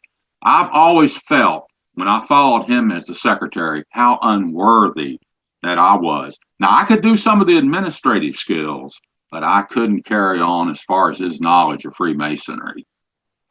He was he was tremendous. Alan not only had knowledge of Freemasonry, he had connections upon connections. I mean, when I tried to follow up after our Virginia Craftsmen kind of failed off and create the Virginia Traveling Masons, it was off of Alan Roberts' coattails in communicating with the Scottish brethren that had known him personally that allowed me to open the door and take our group over to Scotland and be welcomed just like as if we were longtime friends. Mm-hmm. I mean, that's Freemasonry in its essence. Mm-hmm. I'm sorry, Well, I dropped off. that was my feeling. Okay. I'm sorry. The one discussion I wanted to hear, and my wife had an issue. I had to drop off for a sec. Yeah, I just wanted to share that when I joined in like 90, when was Cabell our master? About 95. 95. I know it was before I was master the first time. So it was like 94, 95 when I joined. Okay, now understand this. I'm like senior deacon, junior warden, whatever I was, going to research lodge. The guy named Charlie, I can't remember the brother's name for the life of me, but the guy who brought me in was a member of Ruth Lodge, I think. But he invited me to go to Richmond to go to a research lodge. And I've only been a Mason like, I don't know, 8, 10 years. And I was like all excited. I go in this room and Cabell Cobbs, who I knew was the Grand Master the year before, is sitting in the East. Now, this is the guy who went up to Alexandria, wherever it was, and there was a black man who was like an army colonel who tried to join one of our lodges, and the lodge blackballed him, and Cabell Cobbs showed up and set aside the ballot and brought him in. And that was like groundbreaking. I mean, Cabell Cobbs was one of those past Grand Masters that changed things. You still remember him 20, 30 years down the road. So it was very impressive to me at the time. And I walk in the room and he's sitting in the East. I'm getting to sit in a lodge meeting where a past Grand Master is sitting in the East. And as a young Mason, that blew me away. Okay. I was impressed all to hell. It's like, okay, I'm in the big leagues. I shouldn't even be in here. They're going to kick me out because I don't deserve to be here. But that was part of the awe that put into me about this research lodge, and hearing about Alan Roberts and all of the early heavy hitters who contributed so much. You know, that was a draw for me. And to be able to tell people like, no, I got to go to the meeting, and the past Grand Master sitting there in the East, you know. And I go today, the Grand Commander was there all his year. Brother Steele is the Grand High Priest, was there all his year. We do have several grand officers, senior grand officers from other bodies. We have had at least, who was the one? Our deputy grand master, his name escapes me. Who was it this year? Someone mentioned this. Yeah, he was at one of our meetings. He's made to one of our meetings. But honestly, other than Brother Duggan, I don't see many past grand masters at our meetings anymore. And that was a huge deal to me when I was coming along. And I guess I'm trying to find a way, and I'll put the bug in Mark Hone's ear. I might have mentioned Brother Croto. It's like, how can we encourage our grand officers to get active in our research lodges? Because if they're active, if they're attending, it can only help promote the whole concept of Masonic education in these research bodies, because people will see the past Grand Masters and Grand Officers are active in the research lodges. And then they're promoting it when they go to places. Hey, I was at Civil War Lodge Research, or I was at Virginia Research Lodge last month, and they had an excellent paper. I kind of think our Grand Officers, we need to get back in that habit of having them regularly attend the research lodges and promote them, because they were an integral part of things back when these were all started. So I don't know what it's going to take. I don't know how you persuade a grand officer to do what you want him to do, but I don't know. Maybe some of our past grandmasters here can help us in that effort, but I would like to see more of them active in our research lodges and sports. And hopefully this article will help in that effort as well. I could touch on that, although I'm reluctant to touch on that because I don't want to offend anybody or to make a statement that would be misperceived as criticism. I think that it depends upon the individuals that are coming through that have been asked to serve in the Grand East as to what their special interests are and how dedicated they are to research, okay? You have had in the past a tremendous amount of interest in those people that were selected to serve the Grand East, okay? And if you don't have that, it's hard to create that after they're in the East or after they've gone out of being Grand Master. Second, I think that it depends upon what the lodge is doing and the pertinence of what the lodge is doing as to whether, I've used this many times and I apologize for using it, whether it's just seen as another Saturday lodge that they feel obligated to attend, or is it something that has great interest and pertinence in program so that they themselves feel enriched by participating in it, okay? And the third thing, I guess, is that you just have to reach out and make sure that lodges of research their importance to the Grand Line are explained. If you ask the Grand Junior Deacon, let's say, at any point in time, if he knew how many Lodge of Researchers there were, you may find he doesn't even know maybe more than one. Okay, so it's those three things. It's the crowd that's coming through, possibly the effectiveness of the programs, and then just the knowledge that they even exist. Okay, I take your points, and I will say, once it falls out of favor as the thing to do, it's hard to get them back going. If you're the Grand Junior Deacon and the Grand Senior Warden or the Grand Deputy Grand says, "Hey, we're going to a research lodge, you should go," he may get in the habit of going. Once they all stop going, where we are now is getting them back. Brother Hone was helpful in helping me get this straight. He put out the research papers that I've mentioned that most of you all get. I went ahead and added all of the Grandmaster and all of the Grand Officers have an official email that belongs to the title, to the office. So every new Grand Master is going to get whatever email you send to whatever it is. And I won't repeat it here, but so I just added them to the Research Lodge list. So they all get, if you're a Grand Officer, including most of the appointed ones, if they have an official email, they're going to get it that year from me. They're going to get the research paper from me. Now, I haven't had one of them come back to me and say, "Okay, I'm no longer Grand Marshal. Can I keep getting it?" But they're at least getting it while they're in an appointed or elected office. And Mark, I believe, did forward to all of our living past Grandmasters, sent them a copy of the paper and asked them if they want to sign up with their personal emails. And I think some of them already had on there. So we did make at least an effort through the thing we're doing weekly with the research papers is involving them and sending it to them. And periodically we'll talk about what a research lodge is in those papers. So I'm at least informing them. Chris, I'd like to I will say this. on what Most Worshipful Hodges said there, and I think that there's a key point here.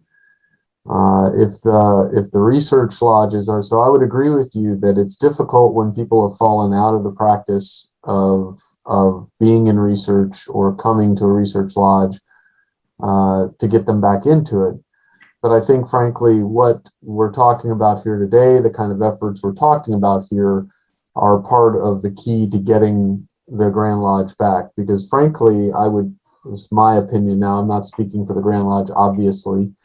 If the research lodges as a group, as a whole, show the value to Virginia Freemasonry writ large, the Grand Line officers, whether they are personally attached to research or not, will recognize the value that we bring. So Most Worshipful Jeff mentioned like that there are problems, that there are a lot of lodges that don't have good quality presentations. And I think that is a focus area where the research lodges can fit into that niche.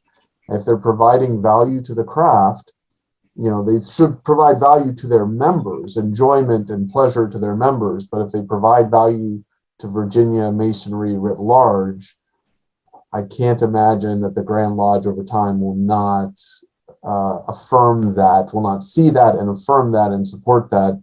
And so, frankly, this kind of meeting, the kind of outreach things that people have done are, I think, important to reestablishing that. So thanks for the opportunity.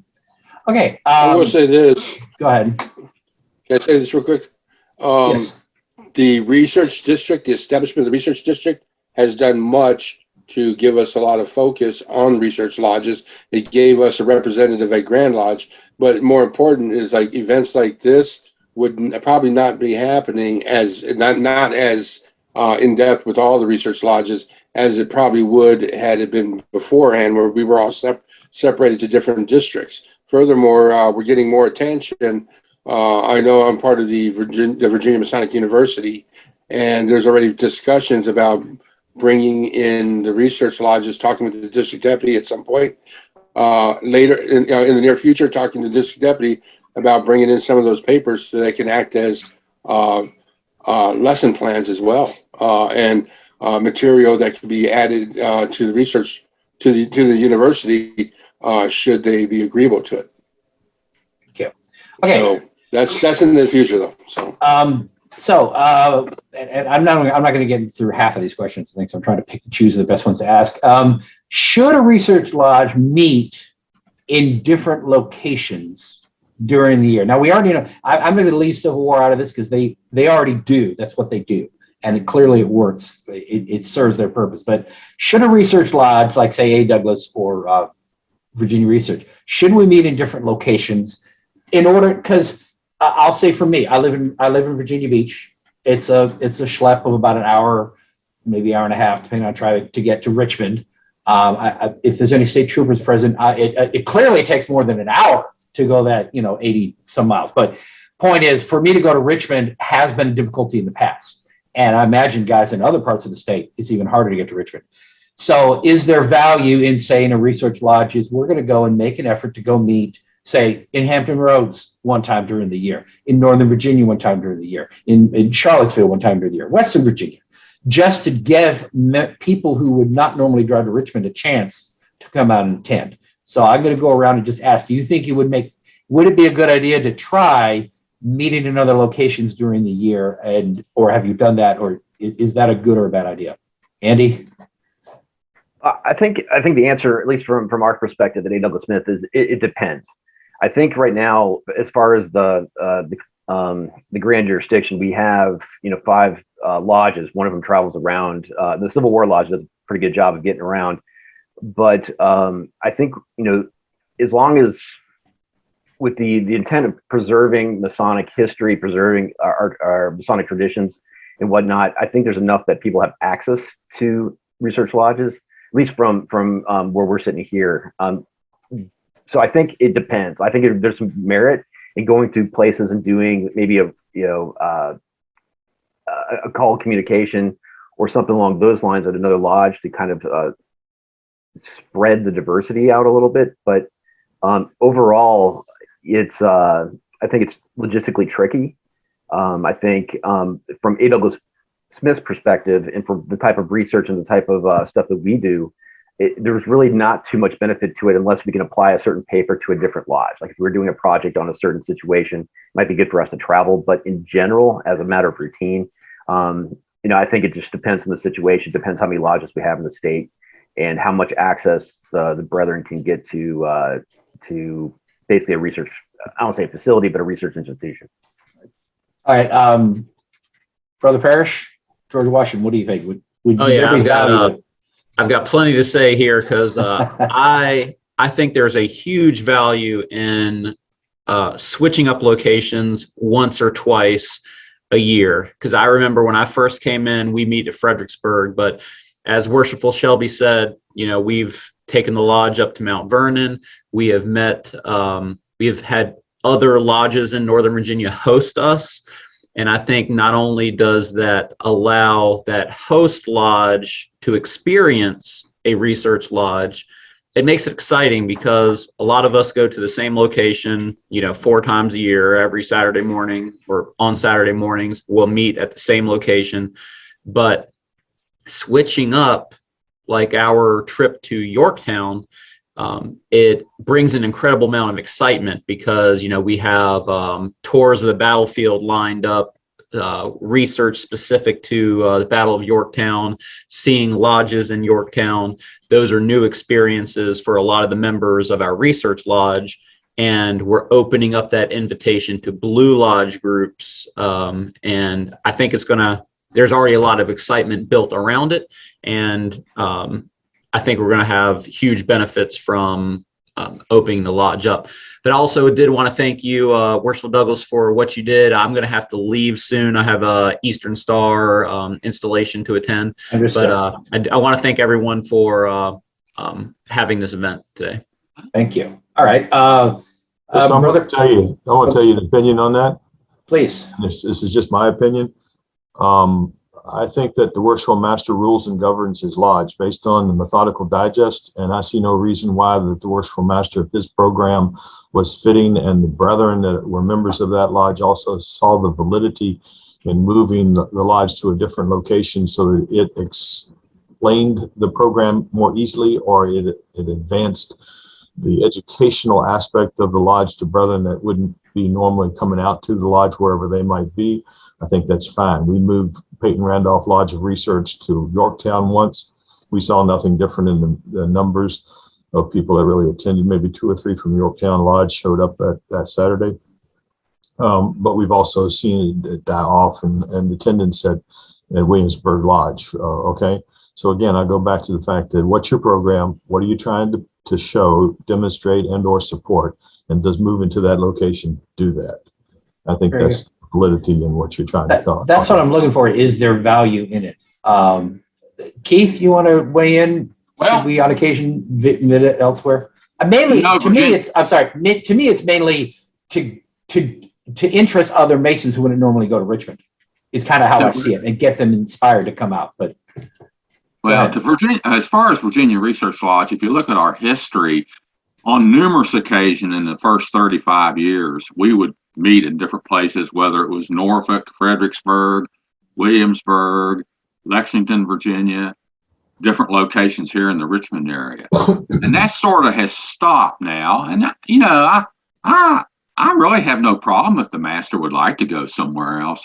But my main concern here at Virginia Research Lodge is we are not attracting the members, the Masons here from the Richmond area. And in fact, our Masters and Wardens Association several years ago moved that meeting to conflict with Virginia Research Lodge. Now that saddens me. And so I think we have an issue at Virginia Research Lodge. How are we going to attract more Richmond area Masons? Well, I think the issue of that has everything to do with what does a Mason perceive as the need for a research lodge. If the Mason in your area doesn't see that it's a need, he's not going to take time away from mowing the grass to come out and go.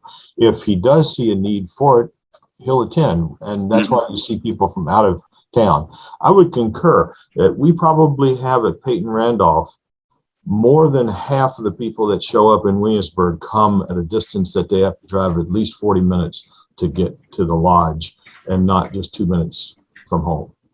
Okay. I don't know that there's a solution to that problem. I mean, you can't make a horse suck water up off the trough, you know? I think, Keith, if I may, what's unique about, well, I'll say for both Virginia Research and A. Douglas Smith, okay, there is currently no research lodge in Norfolk. There was an attempt at one that did not last long, but there are a lot of Masons in Norfolk who are interested in Masonic research and education. Williamsburg Lodge meets in Williamsburg. They're the only, there may be a few other lodges close by, but you know, Fredericksburg Lodge meets in Fredericksburg. The nearest one is now, well, I think they're Stafford now. They were Frank Moncure, but there's basically only like 1 or 2 lodges in that immediate area. A. Douglas Smith meets in Alexandria, where there's a whole bunch of lodges in the nearby cities. We meet in Richmond, where there's a whole bunch of lodges in the city. And you would think we would attract local Masons because it's a short drive. There's a lot more Masons close to Virginia Research and close to A. Douglas Smith, as opposed to any of the others, just because geographically where it is. But we're not drawing them. Can I ask you something, Chris? Yeah. Chris, you said you're not drawing it down there.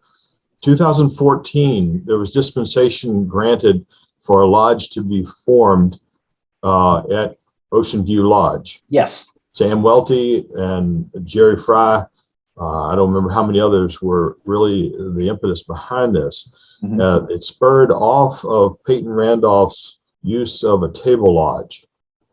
And the creation of that lodge was put in place. Has that totally gone by the wayside and it doesn't exist at all now? I really, That is correct. yeah, I didn't want to delve into it, but yeah, they've turned in their charter. Okay. You made a comment that made me think Ocean View hadn't turned in its charter. Has it? No. Okay. It was the research lodge that was met at Ocean View was called Quadrivium, number 357. And it closed because of a disagreement on the interpretation of what constituted a table lodge and a stated meeting. And without getting into specific politics. I'll leave it at that. And since Grand Lodge has a larger opinion than individual lodges, Quadrivium Lodge did not win that discussion. Right Worshipful Home was part and parcel of both, not the creation, but the demise, if you will, of that, and very articulately carried the message from Grand Lodge, but changed no minds at Quadrivium, essentially. Hearkening back to the earlier discussion of Peyton Randolph going to Yorktown, I delivered the paper then at that meeting, and it was the paper was on Freemasons at the Battle of Yorktown, and I had access to materials from the CW library, courtesy of a member of employee for CW who was a member of Peyton Randolph, whose name absolutely escapes me. Ken Gerhardt helped you, didn't he? Yes, that was it. And provided great historical information. And so it was really, hey, this guy, that guy, this general, that general, and so it became a kind of a who's who with a couple of surprise ending pieces in it. Just because I got to find a hook as a history guy.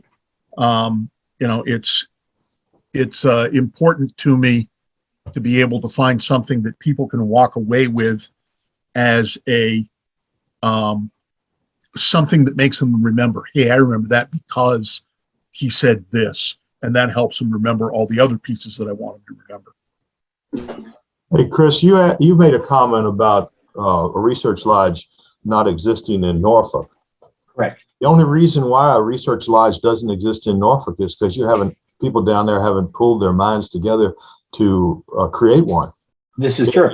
If you want, for instance, not only is the establishment of English Freemasonry better traced back right to Norfolk itself, but you have the impact of the Filipino American existence of Freemasonry, and then tracing that back to how Freemasonry actually developed and prospered in the Philippines and came over here too. You have the establishment of Freemasonry's effect on development of the Industrial Revolution, and that major port and parcel of Norfolk being the borough of Virginia, which was the greatest impact when that actually came about in the county, in the colony. Now, you got a lot that can be researched, and you have a lot of people down there.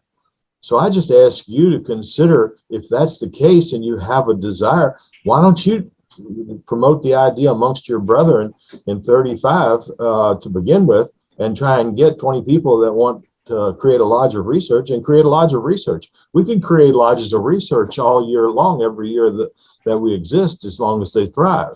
If they don't thrive because there's a lack of interest, they'll die. But if you know that it should be, and I compliment you on that fact, it should be. I thought Southwest should be. I think that there should be a lodge of research everywhere where there's an interest. Mm-hmm. Amen. Speaking for me personally, I have strong ties to Virginia Research because I've been a member so long, and I'd rather support that. To be honest, most of my brothers at Ocean View are very active in Peyton Randolph. You listed several of them, and they worked on establishing Quadrivium local. I can't get them interested in driving to Richmond to go to Virginia Research. I think Brother Ralph Clark gave a talk one time, but I have ties. I'm more interested in Virginia Research personally than Peyton Randolph, even though it's closer, because my history is with them. And I want to support that because that's the one that I've been working with all this time. Probably at some point, I may well work on establishing one down here. If it falls to me to build one, I might. I'm trying to find ways to get Masons all over Virginia interested in education and getting them into the research lodges, which bring up a valid point. Why don't we just start one? But I think there is an interest down here. Okay. Just like I've explained many times to Peyton Randolph lodge members, a spark of excitement can occur if you have an idea and you just put yourself out there on the limb to find two other people that do the same, and you could go and ask the worshipful masters in some of the lodges just to give you an opportunity to make a presentation of some description. and talk about the development of research lodges and their impact on Freemasonry. It's not their existence, it's the impact that research lodges have and should have on the development and continuation of Freemasonry that we're talking about here, okay? It's not the having the 5, 10, 15, or 35 people come out on any time that you have a meeting. It's the impact that we really ought to be talking about, because the impact is going to drive members that find Freemasonry exciting and don't really have enough to tantalize them to really become involved in the quarry as much as we'd like to. But then they find something sparks an interest, boom, next thing you know, we've got guys that are excited about something and they develop it and go further. You just are a perfect example of that right here in this development of this program that you're doing, okay? But my point is that if you think that it's something that would be worthy down in Norfolk, doesn't mean you have to participate, doesn't mean you have to do.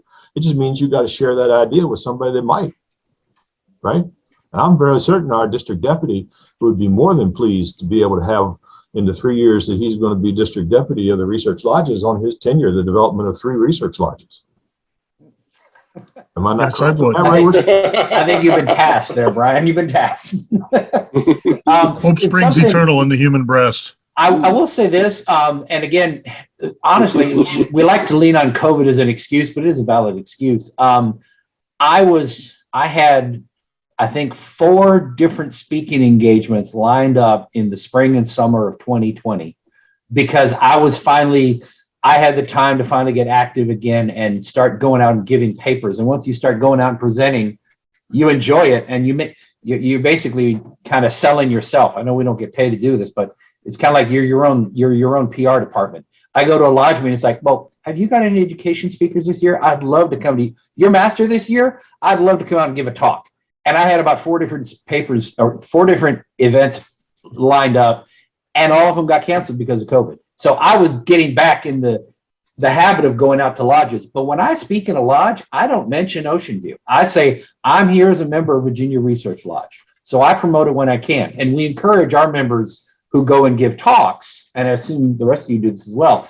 When you give a talk in some lodge, do it on behalf of your research lodge, and then make sure that the secretary knows about it, so the district deputy gets notified that we're giving these talks. That's one way to promote the research lodge. And I will say something briefly at the start about what a research lodge is. So, independent of a master making the effort to schedule a meeting somewhere else in the state, our individual members and officers can go out and give talks and do the little evangelizing about research lodges and give a paper somewhere and mention that you're part of a research lodge. So I think that's one more way we can gin up interest out there. And that could well lead to. Brother Chris? Yeah.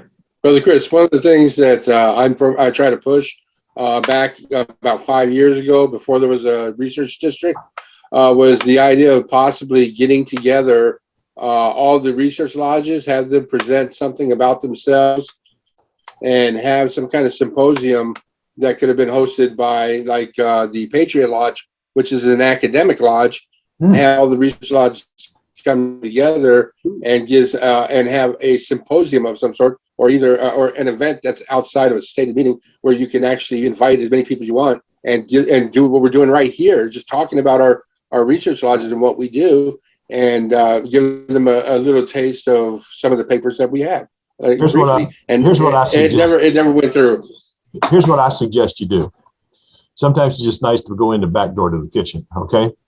And instead of going like what we're doing, take the Grand Lodge of Researches, 2 papers from each one. Somebody agrees to just videotape.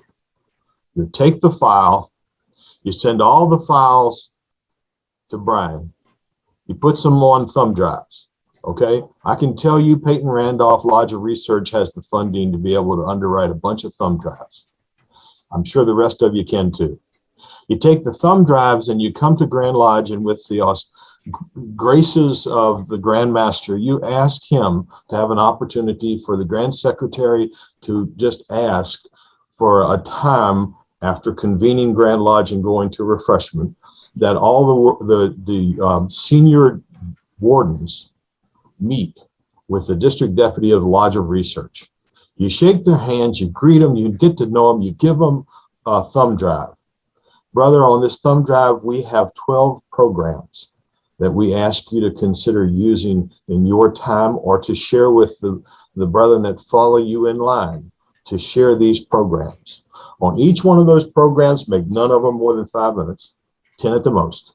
At the tail end of every one of them, for more information on how to participate or even put a lodge of research in your area, contact and put its name on there, okay?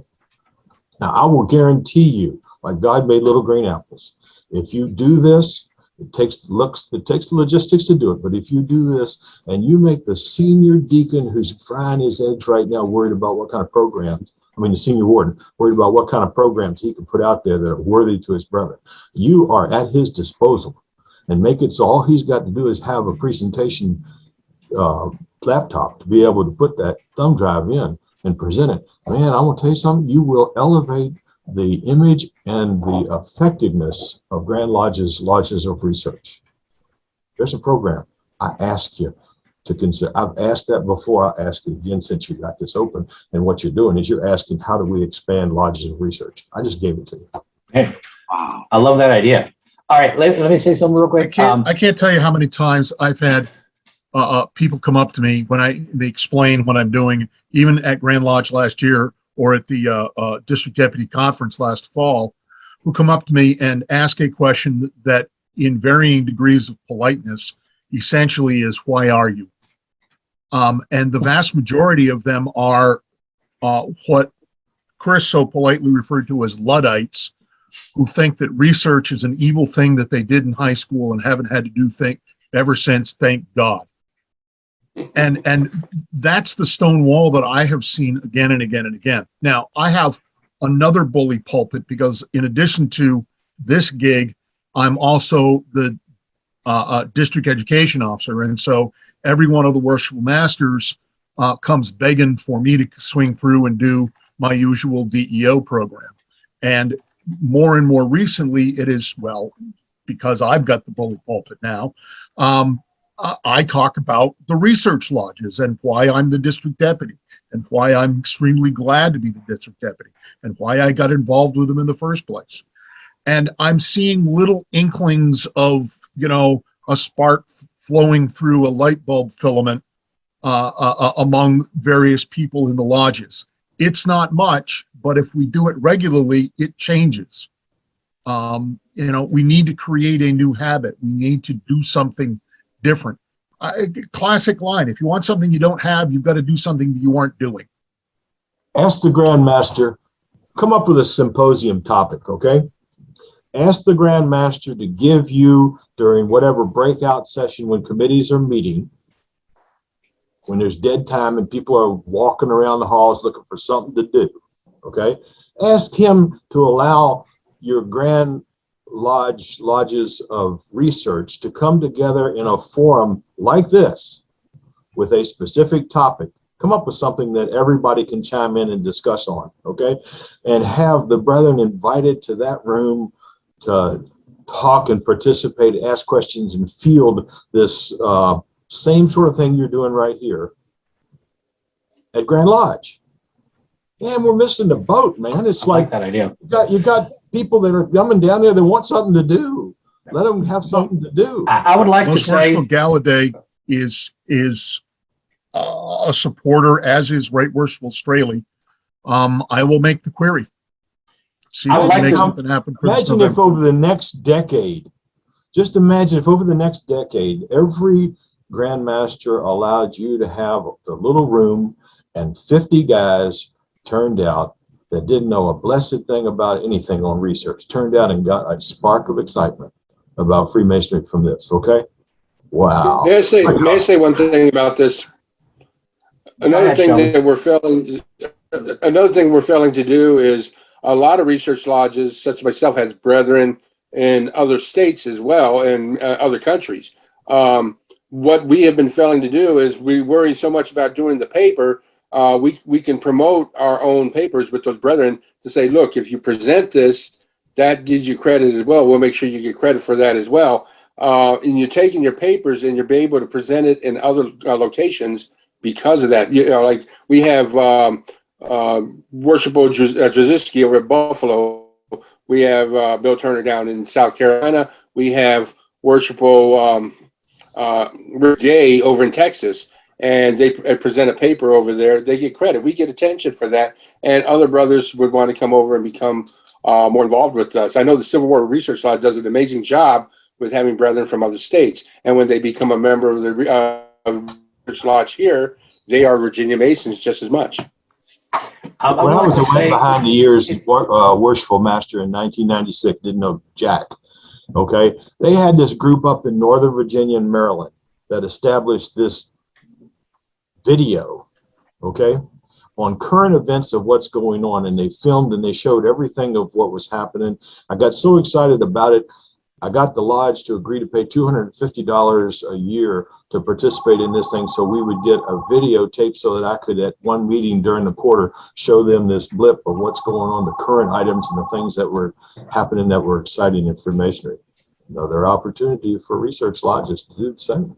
I would like to say, if I can maybe take control of this meeting again, if I can. First of all, I am Virginia Research Lodge is very gracious to repay me the paltry sum of $150 a year to have the cheapest level of Zoom. If you're thinking of getting into Zoom, free Zoom is garbage.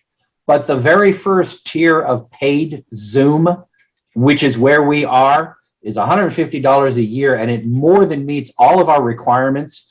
When I have over 200 people every single meeting and I got to worry about going to the next tier, that'll be a problem it's worth having. But honestly, the cheapest level of Zoom that you pay for is what I'm using right now. And I'd recommend it if your lodge is going to have Zoom meetings. So I am more than happy to beat the heck out of this thing. I've used it for Scottish Rite. I've used it for Virginia Research Chapter. I'm more than happy to volunteer this space to any of you all if you want to have in the future. If we're going to have regular meetings of the research bodies, I'm more than happy to bring us all together and be the platform. So just let me know. Number two, Brian, if you do want to pursue this thing about the thumb drives and the speeches, I volunteer my services to read some papers. I have several papers I can read. I can shorten some down to 5 minutes or whatever you want. I'll be more than happy to participate in whatever you want to do on that. I do want to get through the last couple questions because Andy had to leave and we're coming up on 12. So I don't want to go too long. I know some of y'all stay here all day if I let you, but we're down to 18. So while everybody's still mostly paying attention, I'm going to ask this question, and I would like every one of you, and I'm going to email everybody who wasn't here, but you're all on the email list. I still need the answer to some of these questions that I didn't have a chance to ask today because I still need to put an article together. I would still like more input, but there's plenty here, but I don't have time to ask all the questions. So let me ask, I'm going to go around the group real quick. For the average Mason who never attends a research lodge, how does he benefit from it? I'll start with A. Douglas Smith. But how does an average Mason who does not attend a research lodge benefit from the activities of the research lodge? Yes. So I think it kind of parallels to kind of committee of work activities too. There's a lot of Masons out there that don't know ritual, but they benefit from the effects of the ritual.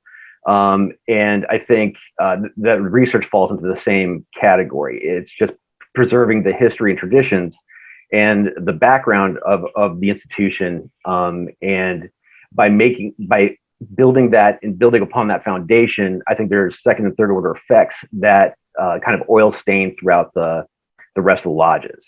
So a brother who is not interested in participating or doing research, I think still reaps the benefits of the research lodges, basically doing that research and continually building on the foundation of Masonry, so that more information comes out, other people are interested, it gets generated, and that foundation grows and grows and grows. And because that foundation is growing, the institution itself becomes stronger, and other brothers can benefit from that. Also, it can pique interest in people who aren't interested in Masonry to become in Masonic research, to become interested in Masonic research. That was kind of my story back when I first joined Masonry. I think it's very, very beneficial that the research lodges do what they do, because I think the institution as a whole benefits from it. Civil War. Andy? Andy's still here? Yep, I'm still here. Okay, so you're I have to drop off to this as well. I've got another activity this afternoon, but real quick, what we find is that going back to the other conversation just a little bit is that when we travel about, we're kind of like a traveling roadshow. So we usually pick up 2 to 3 petitions every time we go out somewhere because brothers see something different that they don't normally get.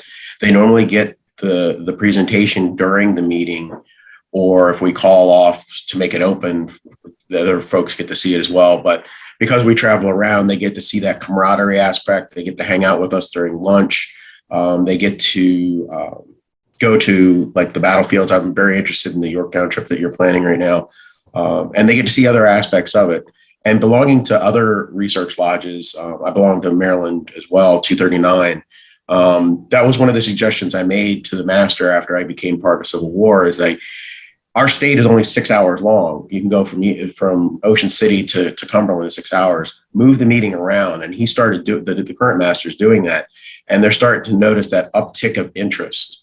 And so guys start seeing, oh, I can relate to, I want to see something about early colonial history, or I want to see something about the formation of the Grand Lodge or whatever. They start seeing these aspects to what the other Andy mentioned is that I might not be a fantastic ritualist, but there's other little aspects of Freemasonry that I want to be part of. And the main thing is fellowship. Then guys want to see other guys from other places. And so when you were talking about the early most worshipables that were part of the research lodges, it's the connections upon connections. And every time I travel, they ask for, hey, do you know anybody that does this? And I can point them to a name.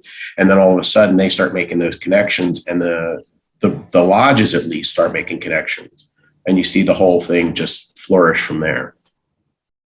I want to have a slightly different take on this, that the sociological research that's coming about for our next generation of Masons that will support us, the millennials and the Gen X's, all within generality, I'd say all of them are supportive of important causes, but they don't want to know necessarily just the history of the cause. They want to know the why of the cause. I can buy into this when I know why it's this way. And I think that that's the Research Lodge's purpose, is to explain the why. Yeah. You're muted, Chris.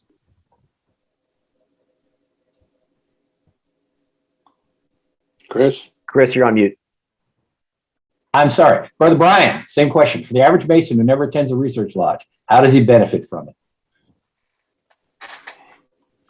He benefits when he perceives a hook that matches his interest set.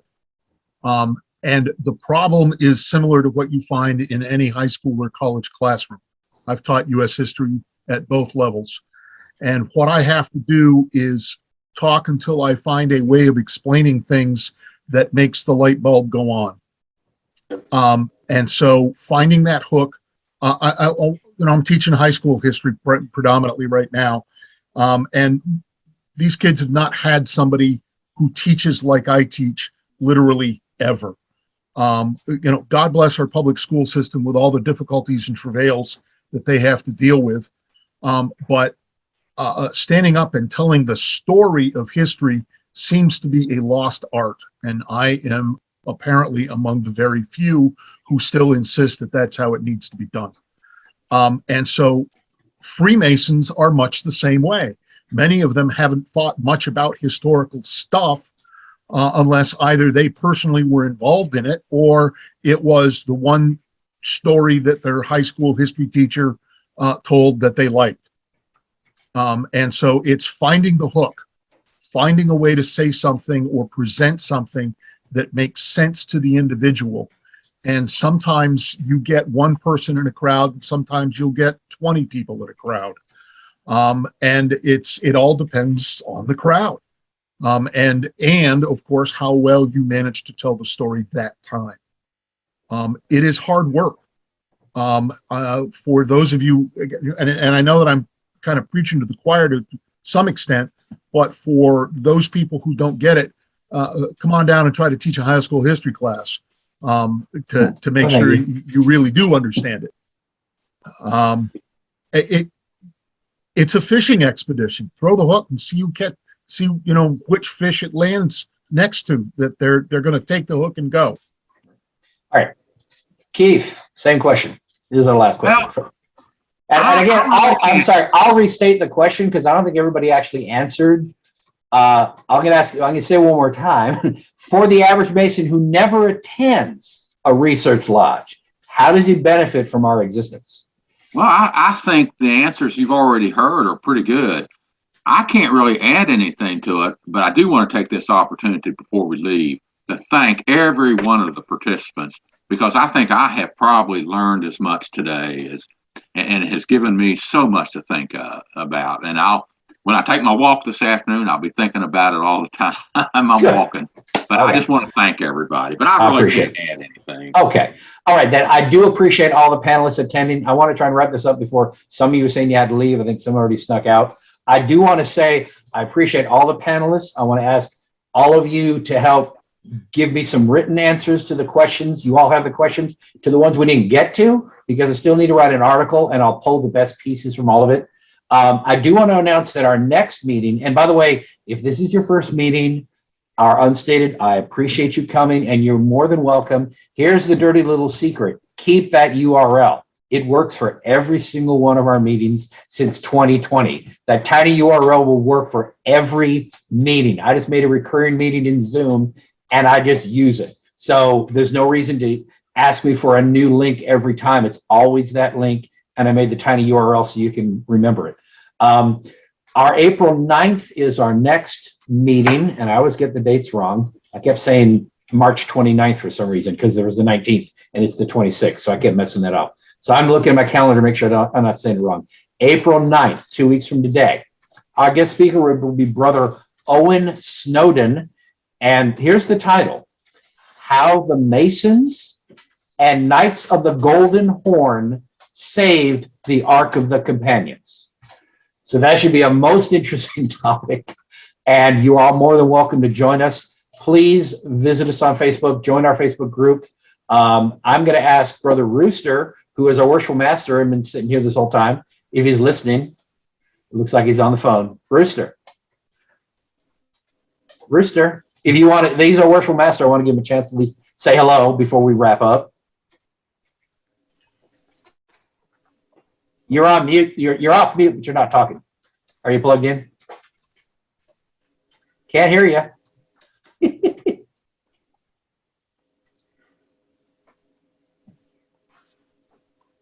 Nope. Sorry. I don't want to say Brother Richardson has made an effort to attend all of our meetings this year, and I do appreciate that. If you have anything to pass along.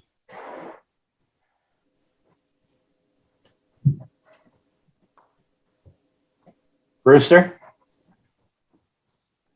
No, I'm sorry. Okay, well, it's good to have Brother Ruth with us. What sage words as always. I thank everybody for coming. I don't think there were any chat questions that I missed. I think we covered everything. A lot of good stuff. I appreciate everyone. Anybody have a question you want to ask the remaining panelists? Brother Kurt, Patrick, Brandon, Jonathan, any y'all have anything you want to ask before we wrap up? No, thank you very much, though. Okay, I appreciate you all hanging out there. We this has been awesome. Thank you. It's been awesome. Thank you very much. I appreciate it. Okay. Very pleased to be able to participate. Yes, I do thank all of you. I thank everyone for coming. All right, thank you all very much for coming. I appreciate it. We're at 12:06, so this will be about 2 hours. This will be on YouTube, and I will send out a follow-up email to everyone. And the article will be, I have to have it in by May 1st, which means it'll be in the summer edition of the Herald. Is that the correct? Because the spring one's coming out. I got to have it in by May 1st. Yeah, public summer. It'll be the summer edition. So I will collate all of this and come up with some good stuff to put in the article. I do appreciate y'all's participation. And I sincerely, if whatever I can do to help bring us together and have more stuff as collectively as our 5 research lodges and the 3 more that apparently Brian is tasked to charter within the next 2 years. One at a time, please. One at a time. Whatever I can do on, this is my corner of the internet. So whatever I can do to help facilitate that, I'll be happy to participate. And this has been great. We can't always meet in person. That was one of the questions, is you get to visit other research lodges. I've only visited Peyton Randolph, and I want to visit the other ones at some point, but we can do virtual. Do this again. Yes. I'm more than happy to do it again at some time. Brewster, did you get back on? I think I finally got the volume turned up. All right, go ahead. Please say something wise and send us off. Well, I'm glad I made it. I fell asleep there.